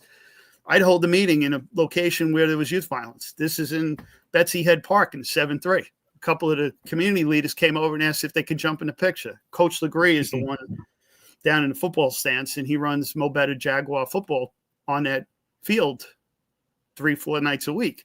And he came over and saw what we were talking about. And he says, can I talk to the cops? And I said, be my guest. And next thing you know, I got a valid community leader who's lived in raised his family in that neighborhood, who's still running a program for kids. You can't think of a better speaker to your cops. And this was all ad hoc. And we started doing this all the time. There'd be a shooting. We'd have a response. And it wasn't just to have a response. It was to educate the cops on what the motives were for the shooting that was youth related. We had one up in the 4-8. There was a war going on in the 4-8 with about 6 different gangs. Right off 180th Street, East 180. And we held the meeting up there one night, and it affected probably 6 precincts in the Bronx, from the 4-6, 4-8, 5-2. So I had all the YCOs respond to the park across from the headquarters of the YG turf on 180th Street. And I wanted to see what they did. As a boss, I wanted to hear from the cops from each command. What do you know about this group? What do you know about RPT? The YGs over here. And everybody would share information. And I said, okay, where's retaliation coming from? This is where doing this for years comes in. I would ask a question and let them answer it. And the cops would say, probably in my shop over here. They're going to retaliate because they got shot up over here. And you just get them thinking. So a couple hours pass, and all of a sudden I get a phone call from the 4-8. There was a memorial set up on 180th Street by the pool for a kid that got shot and killed. Candles were set up. And they approached the memorial after the YCO street meet, and 2 kids take off like bats out of hell. They go over and they find 2 loaded guns at the memorial. Hour later, one of the kids that we specifically named at the meeting as being a problem that we need to find this kid gets pulled over in a car up in the 5-2 with a loaded gun in the car. Literally hours after having the street meet. So that's what the street meets were. It wasn't a feel-good kumbaya meeting in a park. It was to make sure that the cops that were dealing with these kids were all on the same page. Yeah. And we did 100 of those over 2 years. Even after COVID, I kept doing them because they were so effective.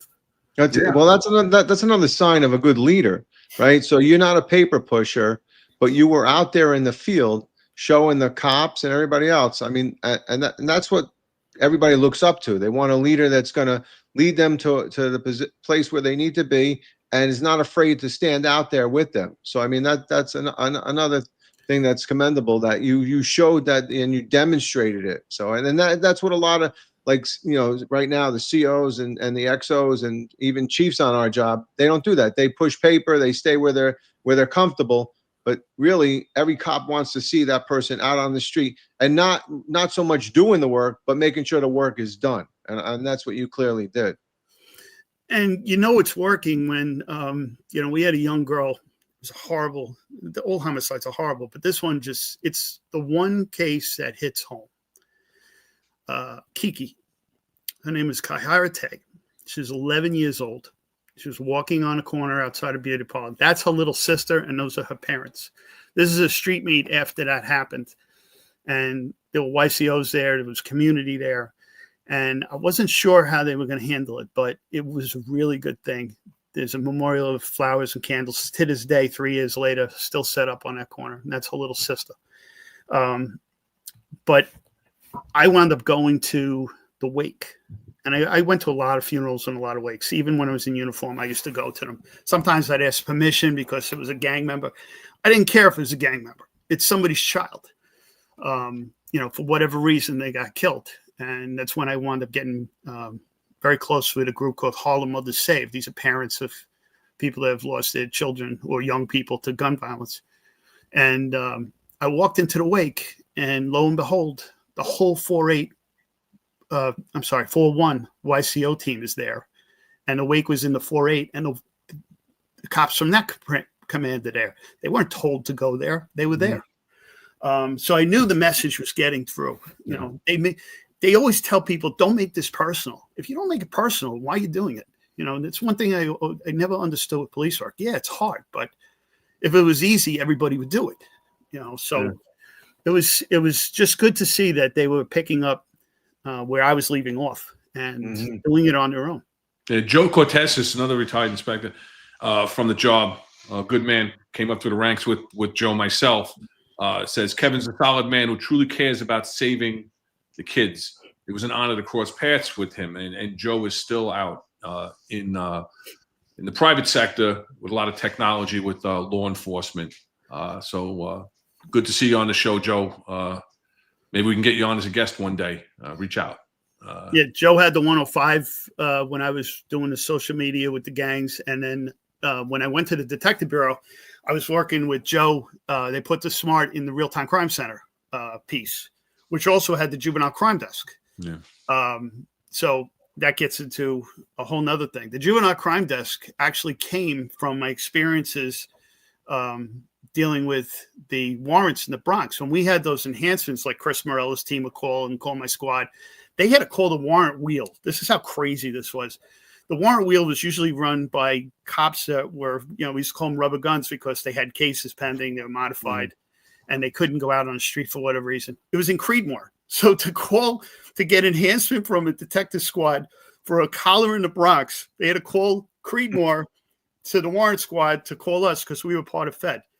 So Jimmy Shea, Danny Murphy, and Greg Anderson were a PMI, and I get a call from Jimmy because we were sergeants together in the 9th. He says, Kevin, I just took the juvenile piece. Please tell me you'll help me. because we're sitting at the bar having a drink while everybody's panicking about their topics. So I met with them a week or two later, gave them people to talk to. And the concept of the juvenile crime desk came out of that. One-stop shop when you make an arrest. So you only had to train like 25 cops on the whole process of juveniles. The rest of the department would lean on them when they had a call-up, because juveniles are like, I don't want to deal with a kid. Yeah. And it's still that way today, 25, 30 years later. Yeah. It was always easy to let the juvenile, if you could let the juvenile go, then it was to go through the whole process. And Yep. I remember when I was in the 4-1 as a cop, so we had Spofford there, and it was always a nightmare. So Yeah, I don't want to go backwards, but I have to make the point because of how much it's spoken about on this platform and throughout the whole city. We look at these pictures of you at these street greets, right? These street meets and the marches, right? And there you are wearing your T-shirt and your shorts and your dad sneakers, right? Got to have my New Balance. Your New Balance, right? You're wearing a suit or you're wearing the NYPD windbreaker, like you said. And this is in the age when there is social media accounts, X, Facebook, even Instagram, for all the different units and all the different commands. And you didn't see Kevin O'Connor front and center out at these, even promoting these street meets and everything else. I mean, this pictures that were captured there that you sent us of you talking to the kids, not talking to the camera. And I think that's important because, like Joe says, that you cared about, you care, because I'm going to get into it. You care about the youth of this city. And, you made an indelible mark on the police department. What you'd started has expanded and continued throughout the job, even in your absence, which is the mark, like Rob is saying, the mark of a true leader is also your legacy continues, right? It's not like, all right, Kevin left, so now we can do what the hell we want and we can get away with, we can do our thing. Well, nobody's going to be able, your thing is what was working. But that being said, we know that there are still a lot of issues going on. And we keep talking around that 2020 and on time. And a lot happened around 2020 and from 2018 on with a lot of the criminal justice reform. And I'm going to lead into it with just recently, September 15th. So what was that, 2 days ago? We have a police-involved shooting, right? 2 teens were wounded in a cop-involved shooting Monday evening, and the NYPD officers fired their weapons in Harlem, involving victims and an 18-year-old attempted murderer who was out free due to a controversial law. Officers responded to an unrelated 9/11 call at the Wagner houses. They walk out, and they basically walk into a shootout. Here it is. The officers took 2 alleged teenage shooters into custody at the scene, including a 15-year-old who was shot in the leg. Police also arrested an 18-year-old, Damian Calhoun, and recovered a loaded firearm with a high-capacity magazine. And I'll bring a picture of that up, too, in a second. The high-capacity magazine. So here's this kid, right, walking around shooting this gun. On a block of a precinct. On the block? PSA 5 is literally 100. PSA 5. Yep. Right? Calhoun had pleaded guilty to an attempted murder on July 23rd. July 23rd. Less than 2 months ago, for charges stemming from an incident when he was 17 years old. Because of raise the age law, he was released from custody in July and was back out on the streets. That's a statement from Phil Rivera, who's the chief of patrol, at the press conference after the shooting. He's now due back in court in November for his next hearing, right? and an unidentified 15-year-old alleged shooter is also no stranger to the police. He's got an open pending case from Manhattan for violent felonies. So let's get your thoughts. Ron, can I just jump in? I know, Sure. I think Amazing Ant said something in the chat. And I'm looking up now on NBC News. It's saying 3 officers fatally shot, 2 wounded in Pennsylvania while serving a warrant. So, Somebody had said something in the very beginning about an incident in Pennsylvania where police were involved and the governor was responding. So I'm guessing. yeah, and that's what it's about. I think 3 cops were actually shot and killed, and 2 were wounded. Yeah, terrible news. Thanks, Amazing Ant. 5 total, 3 killed. I'm getting. Oh, that's just horrible. Yeah. Horrible. Nothing's routine. No. So we don't know, and let's pray. Yeah, to that same point about the officers in Pennsylvania right now, what could have happened 2 days ago in East Harlem? You got 15-year-olds and 18-year-olds shooting at each other, broad daylight, on the block of a police facility. Cop walking to his car, cop coming back to the command. It's so frustrating dealing with this stuff with the race age. It's crazy. It could have happened. And nobody ever talks about the NYPD arrests 450 kids a year with guns. How many are we shooting? Yeah. These cops are disarming these kids without massive numbers of shootings. I can't even tell you the last time. So we got all these kids running around with guns, and they give them ankle bracelets. Today, the follow-up to that article says he had an ankle bracelet on. Why don't you say he was on intensive monitoring next? It's all a crock. And God bless those officers and their families. But my first reaction is anger. Yeah, I agree. I'm 2.5 years out. I have PTSD through the gills when it comes to these kids with the guns and the violence. I'm not stopping. I'm able to talk about it now. And I'm able to be the voice for these cops that got to deal with it. That's why I'm vocal on LinkedIn. And you need to be, yeah. You have to, because they can't. Policies matter. Absolutely.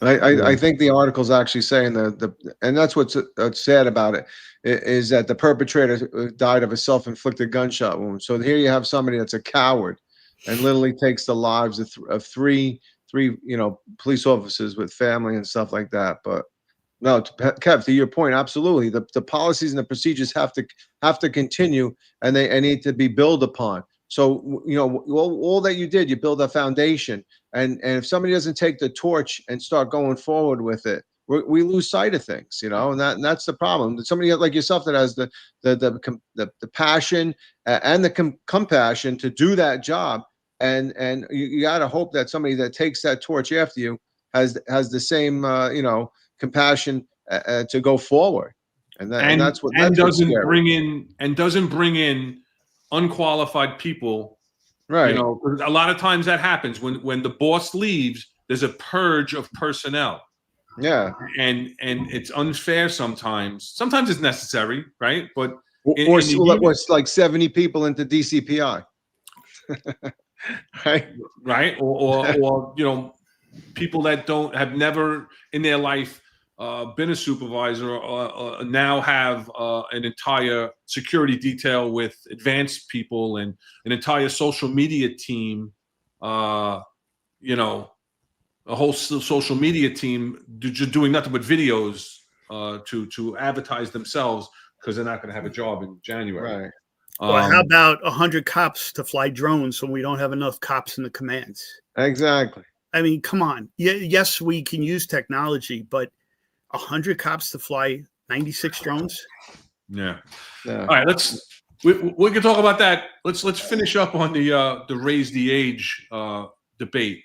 And I'm going to play a piece from an interview you did with Channel 2 News just before you retired. So let's just take a look, and then we'll have a little talk about that. If you dig through court records and police reports, you'll find that 64 minors were shot across the city in 2019. In 2020, the number nearly doubled to 125, and it increased again in both 2021 and 2022. And the number of kids committing shootings, NYPD data shows that is also on the rise. Why is that number increasing? My honest belief is we've seen this coming for many years. NYPD Assistant Commissioner of Youth Services Kevin O'Connor blamed several juvenile justice reform laws and policies enacted in the last 11 years. It sends a clear message. You know, we know these kids know they're not going to get arrested. I have a young man that's 16 years old. He has 5 gun arrests. How is that possible? One of the laws O'Connor refers to, raise the age. To get 16 and 17-year-olds out of the adult prisons. The law raised the age of criminal responsibility in New York to 18, so 16 and 17-year-olds would no longer be charged as adults. It allows for exceptions for some violent crimes and some gun offenses, but not illegal possession of a gun. We must also look at raise the age. Last year, Mayor Eric Adams said although he supports raise the age, it should be amended because adult gang members are exploiting the law and making teenagers carry their guns. But they keep adding these laws that they think are helping these kids, and it's doing just the opposite. They're not getting the services they need. They're not getting the attention they need when something goes wrong. We played O'Connor's statements for Julia Davis of the Children's Defense Fund, a nonprofit that fought for Raise the Age and other juvenile justice reforms. I think the services are much better than before Raise the Age. The law raised the age of criminal responsibility to 17 years old in October of 2018 and 18 years old a year later. But she points out that the jump in youth gun violence started in 2020. And we need to also address the underlying needs that have been exacerbated by the pandemic. We know kids are in a mental health crisis. We also know the pandemic has hardest hit Black and Latinx communities, where we've seen the biggest levels of death, illness, loss of life, and also loss of jobs, disruptions in school. I guess my question is, why do you think that the number of kids involved in these crimes as victims or perpetrators is still going up, even as schools have gone back, unemployment's back down? The mental health crisis for adolescents and young adults is very much present with us. Whatever the solution is, Davis and O'Connor agree. More needs to be done to help keep kids safer in 2023 and to get gun violence overall back down to the historic lows of 2017 and 18. So what are your thoughts about her statements on the increase due to, mental instability and the COVID effect? So that was 2023, and she was still talking COVID. We're in 2025. They're still blaming COVID. It's not COVID. The problem is there's no accountability. They've dismantled the entire juvenile system. If you notice in the articles with the one you brought up with Calhoun, they mention him because he's 18 now, but they won't tell you the 15-year-old shooter's name. They hide behind privacy. They hide the data behind privacy. Being in law enforcement, I had the knowledge of it. This is from the NYPD Youth Stat book, which was created when I started Youth Strategies. There is actually a Youth Stat book that comes out every Monday, just like ComStat, for every precinct and the city. 5-year highs at the end of 2024. Now, those are arrests. The victims is also up 69, 70%. And those victims are all under the age of 18. So all your social programs that all they want is money, money, money aren't going to help when these kids are getting victimized by perps that have no repercussions and no accountability. Raise the Age doesn't allow a judge to see prior history. When I left, the top recidivist before his 18th birthday had 88 arrests. 73 of them were for robbery. I know his name. I can't say it because I don't want to get sued. He's now 20 years old, got caught for an armed robbery in Nassau County because they expand their world when they can drive, and is serving 5 years in state prison now on his first adult robbery. But he got away with 88 felony crimes. That's mind-boggling. And if you also notice the missings and runaways, 5-year highs. robbery victims, felony assaults. It's just mind-boggling that they want to keep denying that raise the age is having an effect on us. And this was fully in effect in 2019. The two kids involved, the follow-up report on the 15-year-old is he was released on a shooting from August 12th. So the 18 is out with a ankle monitor, with an extended magazine, and now has attempted murder charges. And the 15-year-old is out after having a shooting on August 12th. Just doing great. Another law that they passed right before I retired, which I was trying to raise the alarms for, they called it raise the ceiling. The juveniles used to be anybody, juvenile delinquent, ages 7 to 15. It's now 12 to 15. You cannot arrest anybody under the age of 12 except for a completed murder. So you get an 11-year-old that shoots a gun in front of a school and hits 6 kids, but none of them die. We can't even, the NYPD or New York State cannot take that kid into custody once they know he's under the age of 12. Doesn't matter what we do. There were about 100 to 150 felony cases a year in the New York City area that are now directly affected. One of the worst ones I saw was in September of 2022, before they put this law into effect, signed by the now governor, that a young girl was dragged to the roof of a housing development in East Harlem by 3 boys and raped. She was 10 years old. All 3 of them were underage. 2 of them were under the age of 12. We couldn't, and then in September 2022, the squad made the 3 arrests. Today, 2 out of the 3 wouldn't even be able to be arrested for that crime. Why would you even create a law like that? At least the law had a way to deal with these issues. Now you can't even touch them with a 10-foot pole. You have no authority. Yeah, no, it's sad. So, but with the youth arrests, I also gave you guys a picture of the juvenile facilities. There's 2 secure juvenile facilities. One's up in the 4-0 on Brook Avenue, and the other one is down in Brooklyn, right across the street from the 7-3 Station House. They raised the capacity. It says 259 and 8. So 267 is the max secure detention.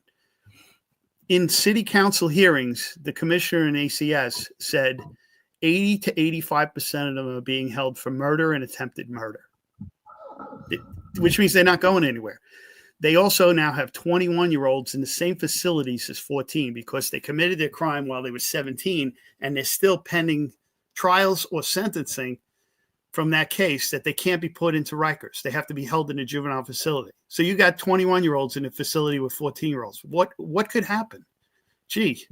So there's no rehabilitation going on at all, and there's no end in sight. And they stopped reporting negative numbers when they used to go over capacity probably 2 years ago. They don't even tell you the real number anymore. It's just been maxed for months, maybe even years now, even though they changed the capacity 4 times to get it up to 267 because the numbers just kept going up. And this is what they hide behind. So they're never going to fix this until they take care of that. It's sad. Well, it should infuriate people, but most people, didn't have 35 years of dealing with the youth system to learn this. You need a PhD right now to understand the whole juvenile dynamic. It's ridiculous. And when they have these studies, like New York Times did some study that youth crime is down, I'm like, what planet are they on? It's because they can't see the data. It's all hidden behind the privacy laws. So you can't hold anybody accountable. Not only to the judges not being able to see prior history, one of the worst things I ever heard was they don't allow victim statements in family court anymore or on juvenile arrests. So some kid that's brutally beat up and robbed can't make a victim's impact statement.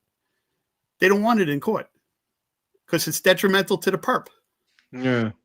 That's who they're protecting, right? Yeah. That's all they're protecting is the perp.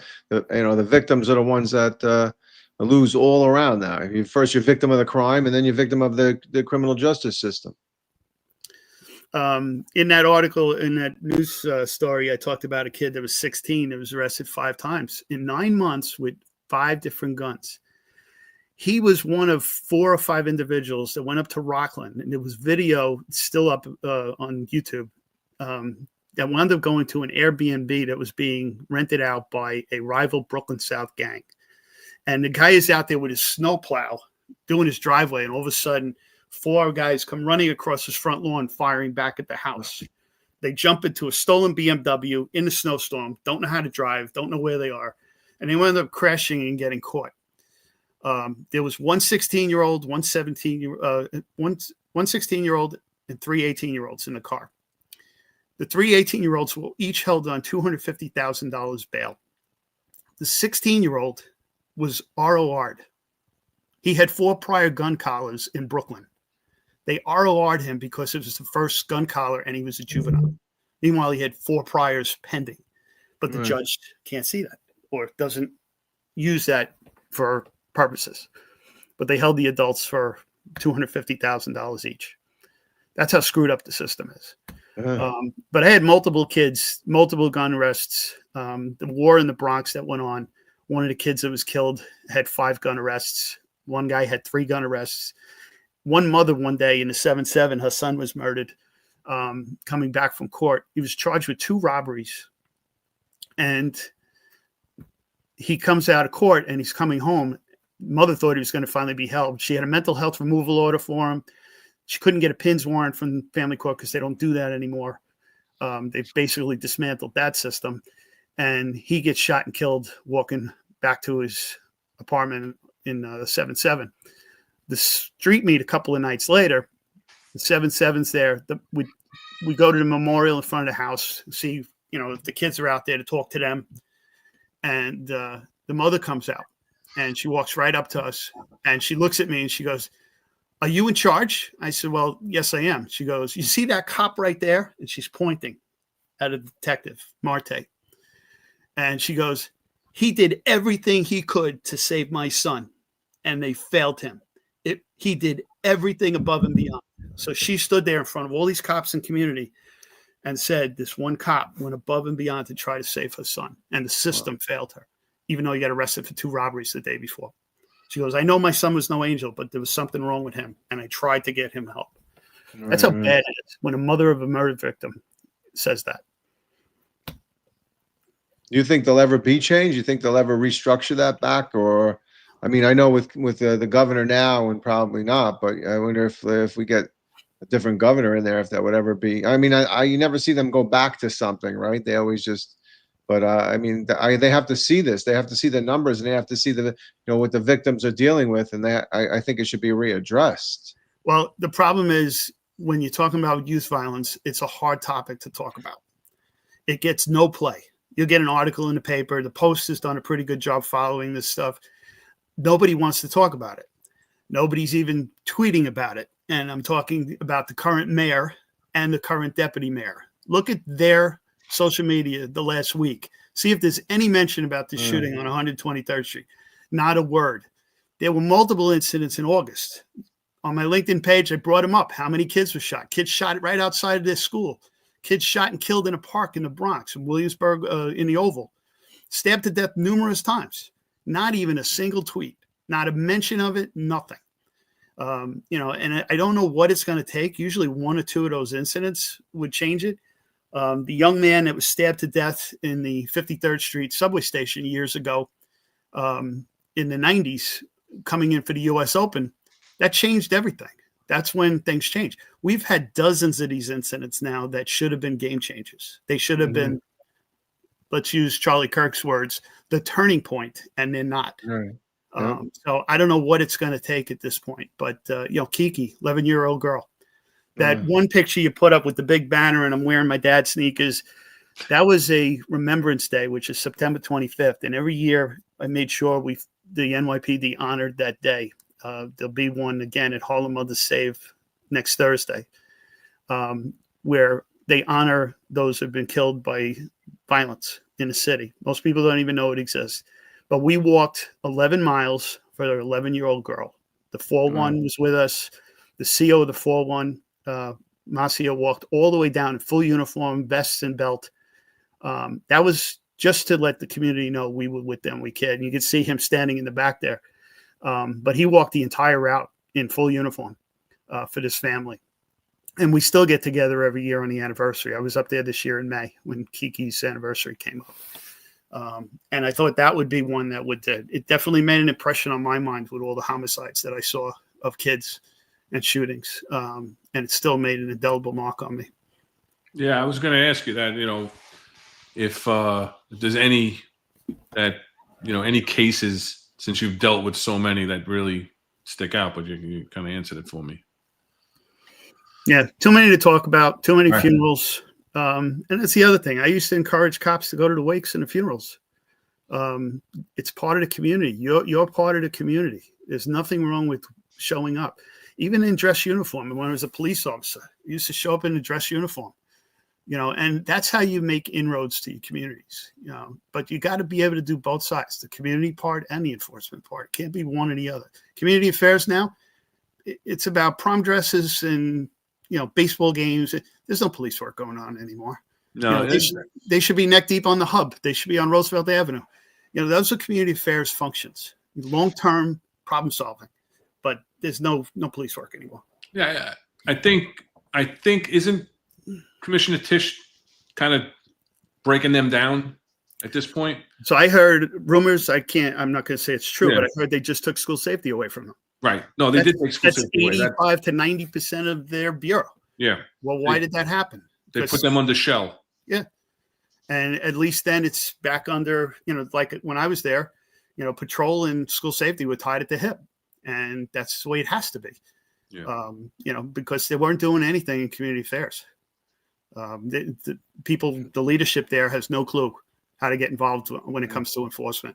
And community affairs, and I was a community affairs officer for a brief time in Hell's Kitchen, you have to understand the enforcement part and be part of that enforcement part to make it work. Because what's good is it complaining to the community affairs officer if they're not going to get any enforcement done when it needs to be. Has to be both. So before we talk about the end of your career, what do you think the job needs to do or can do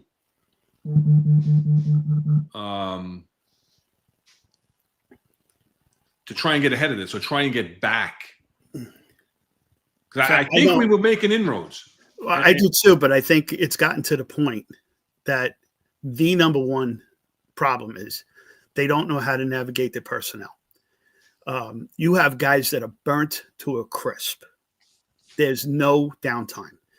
Days off, seeing family, it's got to stop. It can't just be, we have to drive crime down at all costs, which means pouring so much overtime into this that nobody ever goes home. You're dead tired. So what work do you think you're getting out of your troops when they have no rest and no? That's the whole reason we went from the 9 squad chart to scooter charts back in the day. You couldn't get back into a cycle for 2 to 3 days to get through the next 5 shifts because you were on a different sleep schedule. The same thing's going on now with the burnout. You have to get a little bit more of a steady workflow so that your cops are more productive when they are working. I was hoping that the 12-hour tours would go through or something like that, but the way you see the overtime, not even getting into the whole scandal crap. Right. Cops making $350,000. That means they're never home. And they'll say, that's unusual. 400 cops made more than the mayor last year. Police officers, more than the mayor. That's mind-boggling. And the 12-hour and 10-hour tour program that they put into effect,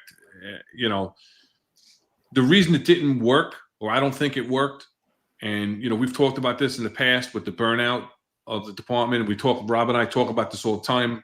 The work-life balance and how it doesn't exist at this point, and it's detrimental to your physical health, your mental health, and to the effectiveness while you're working. But the reason they were getting 12-hour tours was so that they could have 4 days off in a row on a steady basis, 3 days off, then 4 days off. And they're not getting those days off. Yep. So now they're working 12 hours and having to come back and do, whether it's 8.5 or 12. I'm not even sure if they're charters for a 12-hour, if they can get notified I think they have to get notified for a 12-hour tour, contractually. It probably, your overtime tour has to be commensurate with your work tour. So now, on a day that you're supposed to be off, 2, 3, or all of your RDOs are you're getting banged out for, transit overtime, this overtime, that overtime, all out, which is no longer a permanent assignment, a temporary permanent assignment. They're taking people on a daily basis, which is even more counterproductive because now you have guys that you're just throwing out for the day and they're not even getting familiar with their posts. Yep. So, well, that gets back to, getting the community who your friends are. We had steady posts for years. We knew everything there was about those posts. There's none of that anymore. I'm not saying you need to put thousands of cops on steady posts, but there are certain parts of the city, main business districts, that need steady cops, the same cop every single day. They have to get to learn the posts, and you got to give them the resources to do it. But the burnout is insane right now. I don't know how they're doing it. I got a kid that lives across the street from me. He's got 2.5 years on the job. He's never here. He's never home. And they're using the younger guys more than they are anybody because they're cheaper. They're cheaper. Yeah. You can get 2 tours out of them instead of one. John and Eric had a young police officer on their podcast, and after 2 years, the guy he resigned. He just left because he was put in homeless outreach. He didn't want to be there. He even asked to be transferred to the 7-5. He said, "I'd rather work patrol than do what I'm doing right now because first of all, I'm doing what I'm doing now, and then they put me on overtime to still do what I'm doing that I don't want to do." And they wouldn't accommodate him.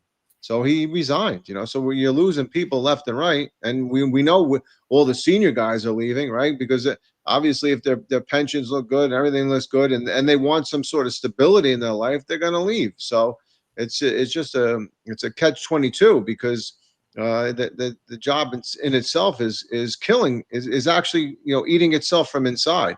And they're going to lose a lot of people, man. Or you're going to have the suicides continue.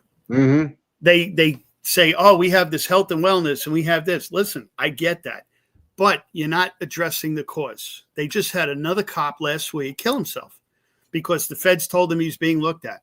Well, what does that mean? Does that mean go home and kill yourself?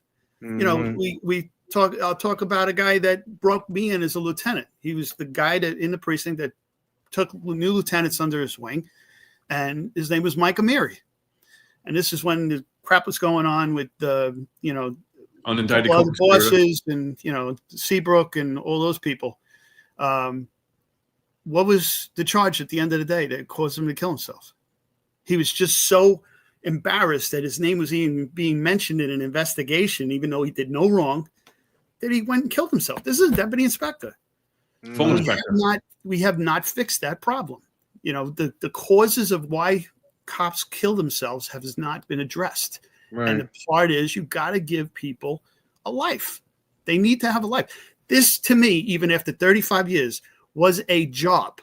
This was not my priority. I did it with passion. I did it with compassion, but this was not my life. My life is my children, my family, my wife. Absolutely. That's my life. Yep. The job is a job.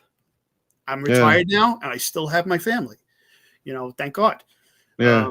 But that's priority. And it's, for some people, yes, the job may be their priority, but it shouldn't. Right. It should be a job. Yes, it's a calling and a career. I get all that. But at the end of the day, you do a certain amount of hours and then you go home. You can't let the job run you. You have to run what you want to be done in the job, and right now the job's running all these guys. I appreciate Mike Fiora said that the guy was Kevin Cruz was the police officer that actually left. So, I credit that police officer for standing up and saying, I had enough. I can't tolerate that.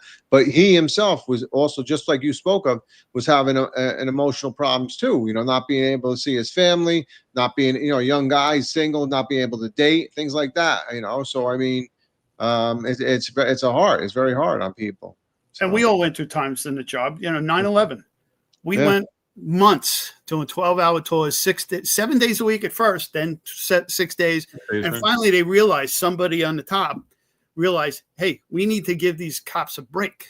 And they cut it down to 5 days. And then they cut down how many days my unit, the Fugitive Enforcement Division, was assigned a lot to the morgue or to Staten Island landfill, depending on where you lived. I had the morgue 3 days a week as a sergeant of a team.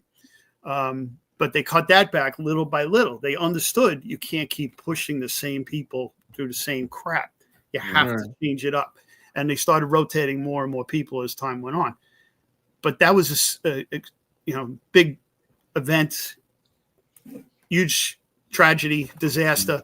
It called for that. Nobody argued it. But you're in peacetime mode now, and you're just trying to drive numbers down 3% over last year's horrible numbers. There's no reason for it. All right, we're 2 hours into it. We appreciate your stamina. As Sleepy Joe was saying, has the stamina today. So we appreciate your stamina. And we could go down a rabbit hole of everything that's wrong with the job today. But listen, and maybe we'll have you back on another time. But what was the deciding factor for you to say, I'm done? So I was at the top of my game, and I'm not a Yankees fan or a Red Sox fan, none of that. But I said I did 35 years, and I added a day. I deliberately stayed a day because I was off by my calculations. And I said 35 years and 55 years of age. I gave my time. I gave more than my time. Now it's my time. And grandkids had a big piece of that. I now have 3 grandkids and 1 on the way. Congratulations. So I wanted to be young enough to enjoy life. And I've built a couple of decks. I'm in the middle of rebuilding a shed. There's my first grandchild right there. And it's time. And I was in a good position. I had 4 kids through college already. Look at her. Yeah. Got the wave going. Oh, she was happy as anything. Precious. But I left on my terms, what I think at the top of my game, doing what I love to do. And, it was time. Yes, I still love talking about police work, and I look into it, and I still post about it, but I'm posting from a different perspective now. I don't have to bite my tongue. Right. I'll call out crap because there's cops out there that need us to call out crap. I wish more executives would call out the crap. It's a job that we all did and loved, and it's just going to get worse if we don't help the cops that are still there doing God's work. And that's what the Finest Unfiltered Network is all about. It's the retired members that have the voice that we feel we probably didn't have while we were on the job. Rob and I have a different perspective. That's why we're the executive perspective show. We may have had some more influence on our worlds that we were working in, but still didn't have that voice. And we're here to help all. We're not here to bitch and moan. We're here to help. And even, John and Eric, they get a lot of crap because they talk about a lot of negative stuff. But they do it from a place of love for the job, love for the active cops, and love for the city that once called their own, that they were forced out of. And like you said, hearing your story, we're here to memorialize your career, but having people hear these stories, could possibly help the cops that are still out there, show them that there is light at the end of the tunnel, that there is possibilities to advance without having that crane that you need sometimes, which is not an unrealistic thing. I do think, hopefully with the next administration, and we're going to get into some questions in a little bit, but I think with the next administration, it's got to change. It's got to change, and you got to pray that it's going to be getting better. So I know that you also have, before I move on to after career, Rob, any final questions on Kevin for Kevin on his career itself? No. I mean, I think it's a stellar career. I think you did a hell of a job. And like I said earlier, the passion and the compassion that you have is, people should look into that, look and see how you did it and follow that. And I hope the things that you set in pace.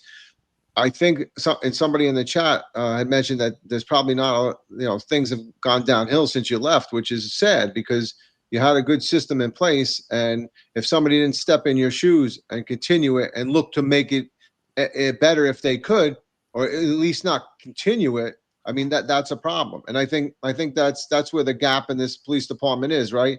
You have all these young guys that are coming in, the senior guys are leaving, and then there's a void, and the stuff isn't passed on. But your success is commendable. Thanks, Rob. But one thing I will say is, I had a full background dealing with the kids and stuff. I still, to this day, have active supervisors reaching out to me, asking me questions about stuff. And that's a compliment to them because they don't know something and they still call. And I'm more than willing to help. Yeah. I don't need to get paid. I'm helping another cop. And if it helps them get down the road that they need to get the job, great. I'm more than happy. I posted my phone number numerous times that people have called me. Hey, I saw it. Yeah, knock yourself out. Give me a call. Your social media links for X and for LinkedIn. I know you're big on LinkedIn. Yeah, I'm not on X much. I might make some comments here or there, but you're becoming a lot more active lately. Yeah, well, just watching the crap. But my LinkedIn is, we have your links. We have your links in the show bio. So if anybody wants to reach out to Kevin on his X or his LinkedIn, you can message him, and his links are in the show bio for today. But I know a lot of people keep a lot of things personal and close to the vest when it comes to their family. And I know that you've been very vocal and outspoken about some struggles that you've had in your family, and you've championed and I've heard you speak about it at big executive meetings. And since we have a forum, we have over 464 people viewing right now. And we'll have a couple of thousand views just alone on YouTube within the next day or so. So a lot of people do touch our program. And so if we can, I'm going to put up some information on a couple of organizations that you're heavily involved in and you're passionate about, and the contact information, because, some people may not know about the resources that might be available. So why don't you tell us first about, Team Sanfilippo Foundation and what that means to you. 15 years ago, my 5-year-old daughter was diagnosed with Sanfilippo syndrome, which is a lysosomal disorder. Basically, she's missing enzymes. It's a genetic disorder. I was a carrier. My wife was a carrier. Never even knew it because there's no side effect of being a carrier. But the combination of the genes gave her this disease, and it's terminal. Now, one of the things I like people to think about is terminal doesn't mean they're dying tomorrow. She's 20 years old and turning 21 in February. She has a good quality of life. She's lost a lot of her functions, but, every day is a gift is our motto. You take it in stride. So I was very vocal because, again, being a boss, sometimes you got to do something to help the cops. Use the platform. And I'll give you the real quick story of this. I get a call from Joe Galata. He's the CO to 6-7. And he says, Kevin, I got a sergeant whose daughter was just diagnosed, I think, with the same thing your daughter does. And I don't blow Joe off because it's an orphan illness, very rare. I think there's only 3 kids in the whole tri-state area that I know of over the last 15 years that have it. But that's where the internet comes in handy. We've touched base with multiple families. So I said, okay, give me his name. So he gives me his name, and I'm going to give him up because he's a really great guy, Sergeant Brian Bartley. And he says, Kevin, he's in a bad way. So again, the job taking care of its own is what we talked about before. So I call his job cell, doesn't answer. I called Joe back. I said, give me his personal phone. And he goes, I said, Joe, give me his personal phone. So Joe does reluctantly, but he knew I was going to come at him from my perspective, being a parent of a child with an illness, because even though it's different illnesses, the issues are the same. So I call him on a Sunday, and he answers the phone, and he goes, who's this? I says, is this Brian Bartley? Yeah. I said, who do you have for you not to call back an assistant commissioner? Silence on the phone. I just hit him hard. So he goes, I said, and how's that beautiful daughter of yours, Sophia, doing? So his daughter was diagnosed with a separate illness, and I'm sorry, I don't know. I can't even say acanthaslasia or something like that. But again, a progressive disorder that chips away at these kids as they get older. And we just started talking about our kids. We were on the phone for 2.5 hours. Brian and I and another family, we had the Driscolls, we had the Graffs, McCartans. We basically started the Rare Disease Day February 28th, every year at the job. And we put resource tables out from how do you get a Medicaid waiver? How do you get help from here and help from there? Because the issues that we're dealing with are similar, even though the illnesses are different. Doctors, who's your geneticist? A lot of us go, Jason Goodman is another police officer that's still on a job. His daughter has a different illness. But we had the same recommendations on doctors. You know, I'll go to Columbia for genetics. I go to this place for here. And it just made us realize we were human. And we wanted the same things for our kids. It was just somebody that understood where you were coming from. So that was a big thing we did with the job. And my wife started with 2 other mothers, Team Sanfilippo. It's just parents dealing with quality of life for these illnesses. There's no cures for my daughters, but her quality of life is in a very good place, even though she's progressed quite a bit. And, you know, that's why every day's a gift. And that's another reason why at 55 and things were good, I wanted to spend more time with her while I still can. There you go. And the contact for Sanfilippo Foundation is www.teamsanfilippo.org, running along the bottom. There's another organization that you're active with. And again, it's a matter of getting the information out to our members that may not know, like this sergeant in the 6-7 when Joe was the CO. And he reached out to you only because of his intimate knowledge of your family situation. So the fact that you started this Rare Disease Day in One Police Plaza is an amazing thing too. It's another testament to your resolve for wanting to be there and help fellow members of the services and their families, and the importance of that. So the other organization, which talk about the With Arms Wide Open organization that you're also involved with.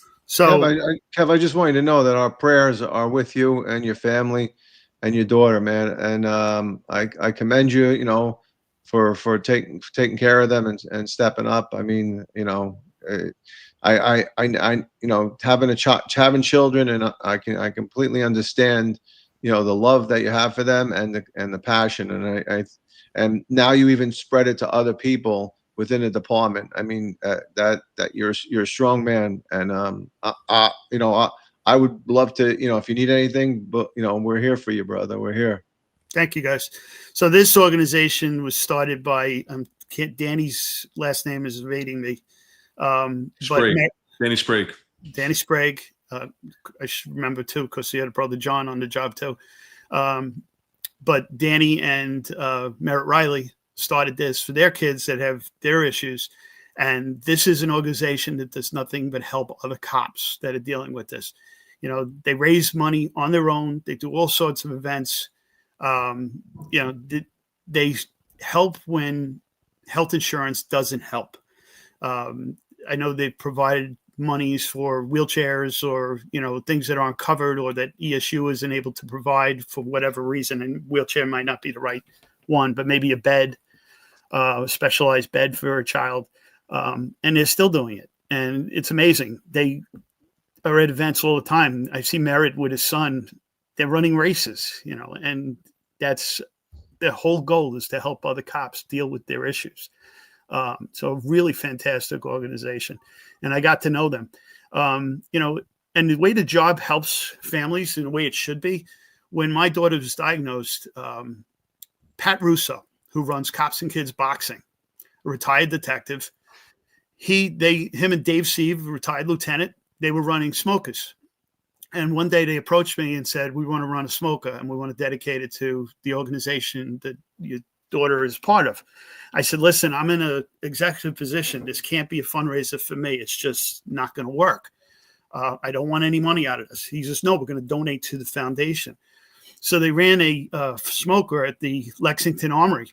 And the last time I had been in the Armory was doing the missing persons reporting for 9/11 as a sergeant in the squad. So it was nice to go back there for a positive event. And the place was packed. And LAPD came in. So we actually turned it up a notch. And again, I talked about the internet with this rare disease. There was a family in California that helped us when we first got diagnosed. And they had 3 kids with Sanfilippo. All 3 have passed, by the way. And they were our rock. So we said every family that lives west of the Mississippi is being represented by the LAPD. Everybody east of the Mississippi is Team Emily on the thing. We had families following this online, watching the fights all night. And it was just such a breath of fresh air.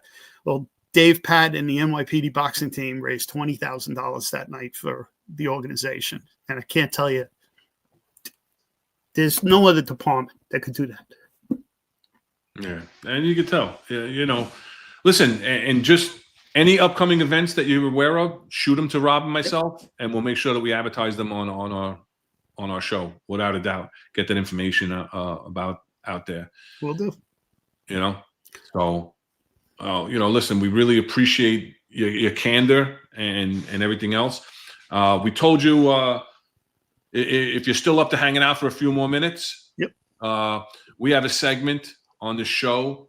Rob, anything else before we move on to the? You're muted. You're muted. Rob, you're muted.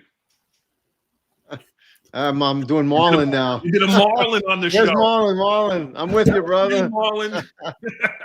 No, I don't have anything. I know there was a couple of questions for Kevin. So if you want to we want to do the executive. Yeah, that'd be great.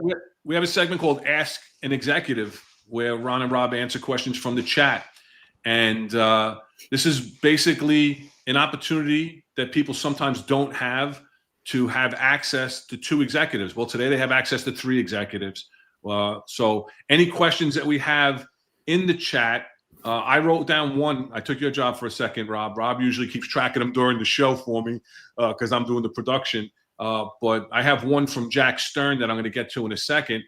But anybody with any questions for Rob, Kevin, or myself, on topic, off topic, about anything to do with the NYPD or policing in general, what Jack Stern, who was a former producer of this show and produces the Sal Greco show on the network, he's a part of the Finest Unfiltered family, had asked a question: what do you think the NYPD will look like under a Mayor Mamdani? That was for you, Kevin. Okay, I was waiting to see who was answering that. No, that was for you. We wanted to know what you would think. He knows what we think. Well, we did a whole show on it. A lot of these guys talk a lot of smack, and then they realize when they get into office, they need the police department more than anything. You know, everything goes south.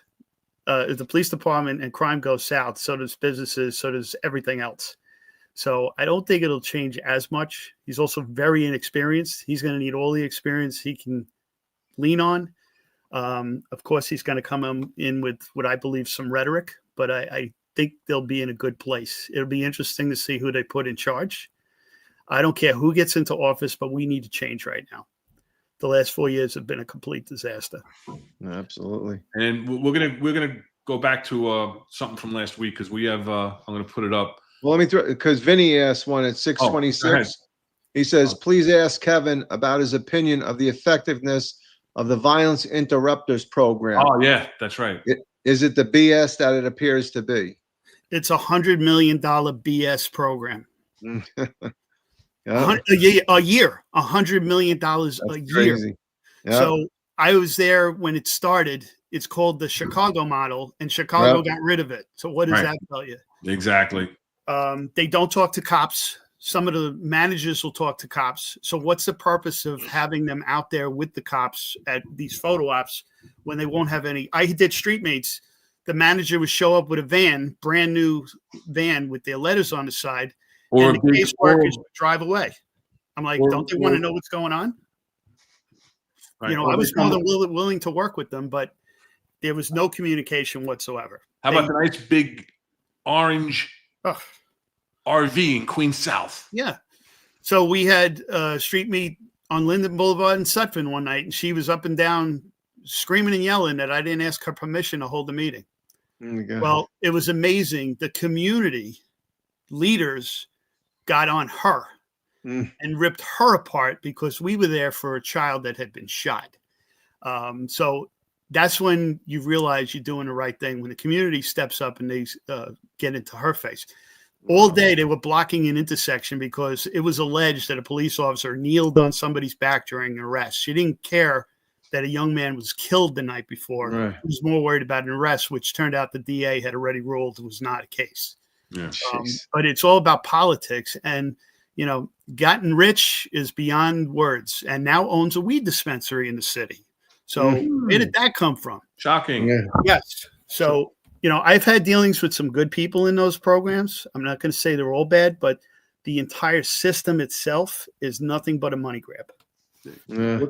What's the metric for success, Kevin? Because I dealt with them in both Queens and the Bronx. You dealt with them citywide. What's the metric for success? There is none. They would take credit for no shootings over a 30-day period. Why? Yeah, what did take you the do? credit, but What did you do? You didn't do anything. You're not out there at night. They're 9 to 5 operations. They hand out masks. Biggest they thing. did whatever they said they did. There's no way to prove or disprove it. So, all right, I have a question directly for you. G or Jai wants to know to KOC, who was your favorite Asian detective? And I'm sure it's him. if that's a real picture of him, I'm sure you know who that is. He's definitely in my top 3. Let's put it that way. All right. We're gonna go. There was one from Lily. Lily asked one earlier at 6:41. Says, I think more youth should get involved in the Explorer program. What do you think about that? Like the Explorer program, I think it's a good program. The problem is the job forgot it's a part-time function of the YCO. It is not a full-time job. When we started the YCO program, I was going into commands and I'd say, who are you? Oh, I'm the youth officer and he's the Explorer coordinator. And I said, where does it say Explorer coordinator in the patrol guide? They created their own name and position, and that was all they did. They didn't do school dismissals. They didn't go out. I'm like, time out. You meet once a week, and that's all you do. So, I had some feelings about that, but I think the program is good. I think they have to. My issue was, you're bringing these kids into a police station once a week. There had to be more of a program outside of just showing up at a station house once a week. And I think they could have done a better job with it. But overall, I liked it. Okay. Marlon B has a question for you. They're all coming in for you today. Marlon is a member of the Finest Unfiltered family. He does a lot of production behind the scene. And I don't know if you know his story. He was fired for not taking the vaccine. Yep. I follow him and John and Eric and all the guys. Sal. So he wants to know Bill Bratton or Ray Kelly? Tough question. So in a nutshell, Ray Kelly micromanaged everything, had to decide everything. Problem I had with Bill Bratton is the first term he didn't finish because of Giuliani. We still to this day don't know why he didn't finish the second term. Why did he leave when he left? He wasn't done yet. The rumors about jobs, but I didn't like it. Left a bad taste in my mouth that he just up and left in the middle of August, the year he left, and right before, the bail reforms and everything came in. Might have had his personal reasons, but I think Ray Kelly was more of a professional mindset. Bill had a lot of these consultants come in that I didn't agree with. We had a very experienced police department that we didn't need the same blueprint from 30 years ago coming in with consultants being paid thousands of dollars to dictate what was going on in the department. So I'll stick with Ray Kelly. I'll jump in with mine. Ray Kelly led a very professional police department. You knew who the boss was. Where I think I like Bill Bratton was for moving the department forward with the 9mm and then with technology. So, and he also ran, I think he ran a professional police department also, and you knew he was the boss. So, I liked both of them for different reasons. And G, we got a super sticker for G. KOC was super passionate and cared for his troops. When my father passed, he was right there at the hospital and showed love. A great human being. So thank you for the donation. As Rob says, a Diet Coke. That's why he's my top Asian detective. Oh, now he's your top Asian detective. You just moved up 2 spots, G. Hey, with only cost him $5. With Kelly, I felt again he was a micromanager, but you did know who the boss was. You knew you couldn't approach him unless you were told to approach him. So he was definitely the boss. Bratton 1, I thought was pretty good. He brought things in, kind of moved the department up. Bratton 2, I think it was BS with his re-engineering program. There were a lot of things. I was on one of the committees with Rodney Harrison. We put a lot of things in about training, and none of it even got approved. And to this day, nothing got done. All I got was a stupid little challenge coin out of it. So I got mine too. And a lot of the suggestions that I was part of with the youth stuff, Jason Wilcox was the team lead for us, brilliant investigator. Yes, good man. None of them got approved, and that was the YCO program that wound up going into effect later on. So I didn't understand the whole re-engineering. Right. All right, we're gonna go. We have an email address that we set up, the executive perspective @gmail.com, and we ask for people to send in any comments or any questions while we're offline, or you can DM us at the exec perspective on X.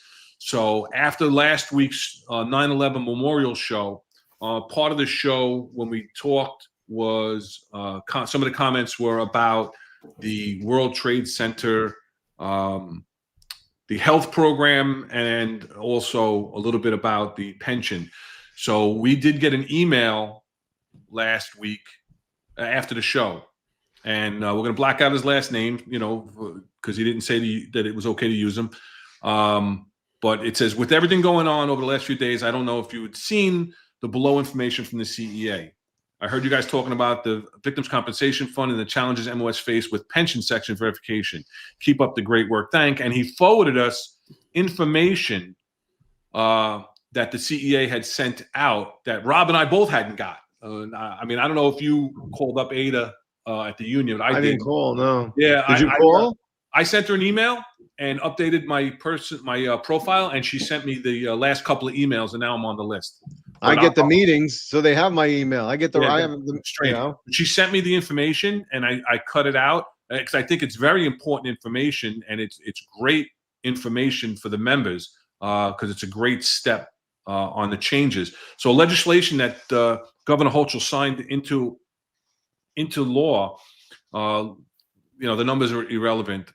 She signed the legislation, and the bill is designed to expedite and simplify the benefit application process for active and retired MOS who participated in the rescue, recovery, and cleanup operations. So for everybody that knows that's on the job and those who don't, I'll explain them just a little bit.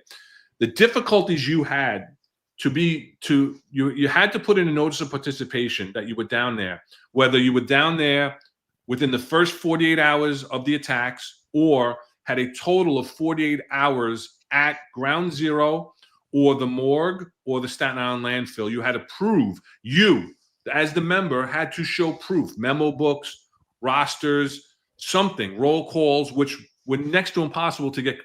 If you wouldn't have it in your memo book, all the other stuff was next to impossible to get, even though the commands were all told that they have to maintain this information. It was incumbent upon you as the member to compile this information and give it to the pension section, the police pension fund, and they would verify whether that information was good enough. And it wasn't good enough. It's good enough to use a letter of someone writing an affidavit saying, I was with Ron Leyson at the site for X amount of hours for the health program. But as far as your pension benefits, that wasn't good enough in the state of New York. So it's very difficult, and a lot of people weren't able to come up with the 40 or 48 hours that they needed to prove that they spent time down there, because a lot of people spent time down there on their time off, the little hours that we had. I spoke about it in the past that I was a sergeant in the 7-8 precinct during 9/11, and we had so many sergeants that our CO at the time would allow 2 of us to go down to ground zero and work on the pile. But we weren't on the roll call as such. So our technical assignment was just like Sergeant 17 and 18 for the day. But I had to happen to put in my memo book that we went down to ground zero, so I had the information. But a lot of people weren't able to prove that. Like my partner, who I shared a squad with, he wasn't able. He's another sergeant. He wasn't able to do that. I wrote him the letter for the health benefits, but I don't know that he ever got certified with the notice of participation with the pension because he wasn't able to come up with the paperwork because he didn't write in his memo book the same things that I wrote in my memo book on the days that we went down together. So this is definitely affecting him directly and a lot of other people, I'm sure. So it's a rebuttable presumption of verified notices. A timely and properly filled out notice of participation will now be presumed true and accurate. The presumption removes the need for lengthy record searches that have previously delayed benefits. So the burden shifts to the New York City Police Pension Fund. Once a sworn notice of participation is filed, the pension fund must prove otherwise if it disputes the accuracy of the member's participation. So it shifts. This shift ensures a more limited review and avoids unnecessary delays. So now, if you fill that out and you say I was down there on these dates or whatever the case may be, they have to prove otherwise, that you weren't down there, and now you can get these benefits, right? So it expedites the benefits for members and their families, okay? It addresses lost and destroyed records, like after Superstorm Sandy, but it also gives the opportunity to revisit denied claims, right? Let me get rid of this banner so I can read the whole thing for a second.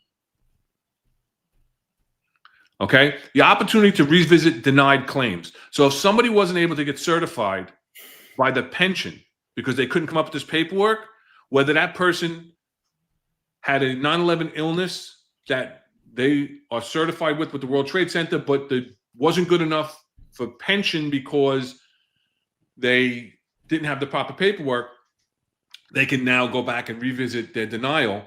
And if, God forbid, someone had passed away from 9/11 related illnesses and they had previously filed but were denied, their beneficiaries can go back and revisit the denied claim. So members or their beneficiaries who previously filed but were denied benefits for lack of proof of presence at the World Trade Center site may now be eligible for reconsideration under the new law.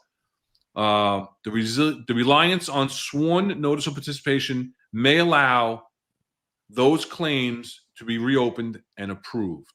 So what does this mean, right? If a member filed, and this is all from the email from the CEA that I didn't get, and Rob didn't get, but that thankfully Tony, the retired detective, sent us. Can you put that on our X? I'll post it. Yeah, I'll post it. Yeah. I'll have to post it like this because we're not verified. I'm having a problem getting our X verified, and so I'm limited on the number of characters. So I can put it up with the pictures like this. Okay. So what does this mean? If a member filed a timely report of proper notification for the New York City Police Pension Fund regarding the WTC recovery and cleanup operations, that sworn notice will now serve as the required proof of presence unless the PPF can establish otherwise. This should significantly reduce delays in the processing of disability and death benefit claims. If a member or beneficiary were denied, again, this has to be you were denied, the benefits in the past due to the lack of documented proof of WTC presence, you now have the opportunity to reapply under the updated criteria. And they encourage all members who may be eligible for World Trade Center related benefits now or in the future to ensure their notice of participation has been filed and is on record. If you have not filed one or have questions, please contact the CEA's Disability Council of Ongaro and Sufano, and Jaffe, no relation, for guidance and assistance.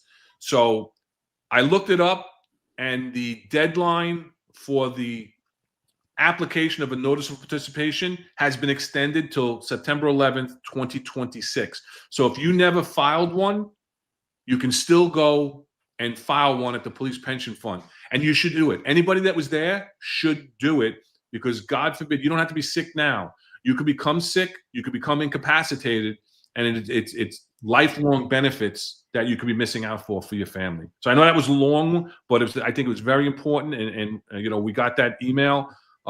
So you know, we appreciate people reaching out to us.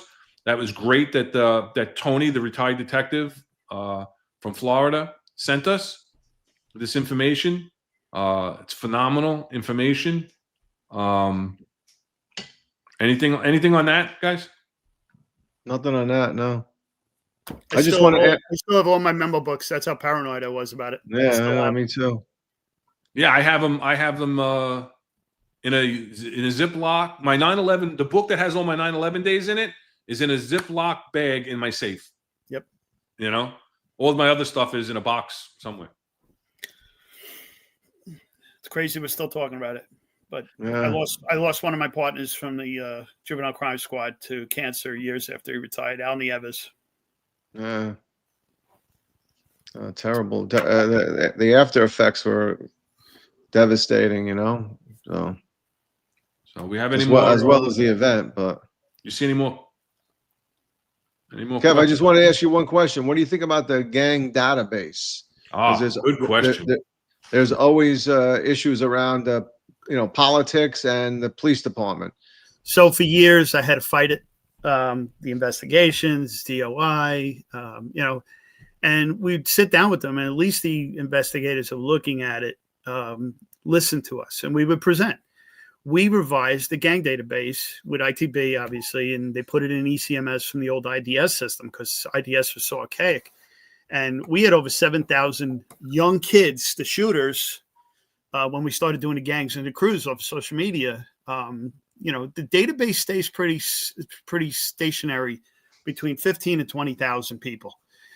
It's a great tool. It's not used detrimentally for anybody, but you have a shooting on 123rd and 3rd Avenue, and the kid pops in the database, you already know who he's beefing with. That's the whole idea of it, is to give detectives a lead on where you're going with the investigation.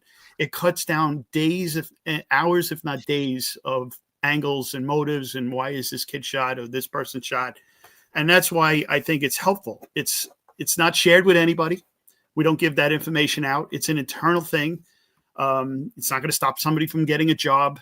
And the new system in ECMS, with the gang criminal group database, whatever they're calling it now, there's a default that if the department doesn't renew after a certain period of time, it's automatically removed. Yeah. And Wow. that's the difference. So Mhm. if you're not active, you're out. And it's up to the department to reactivate you. And that's why it's a much better system, because it's fair. Right.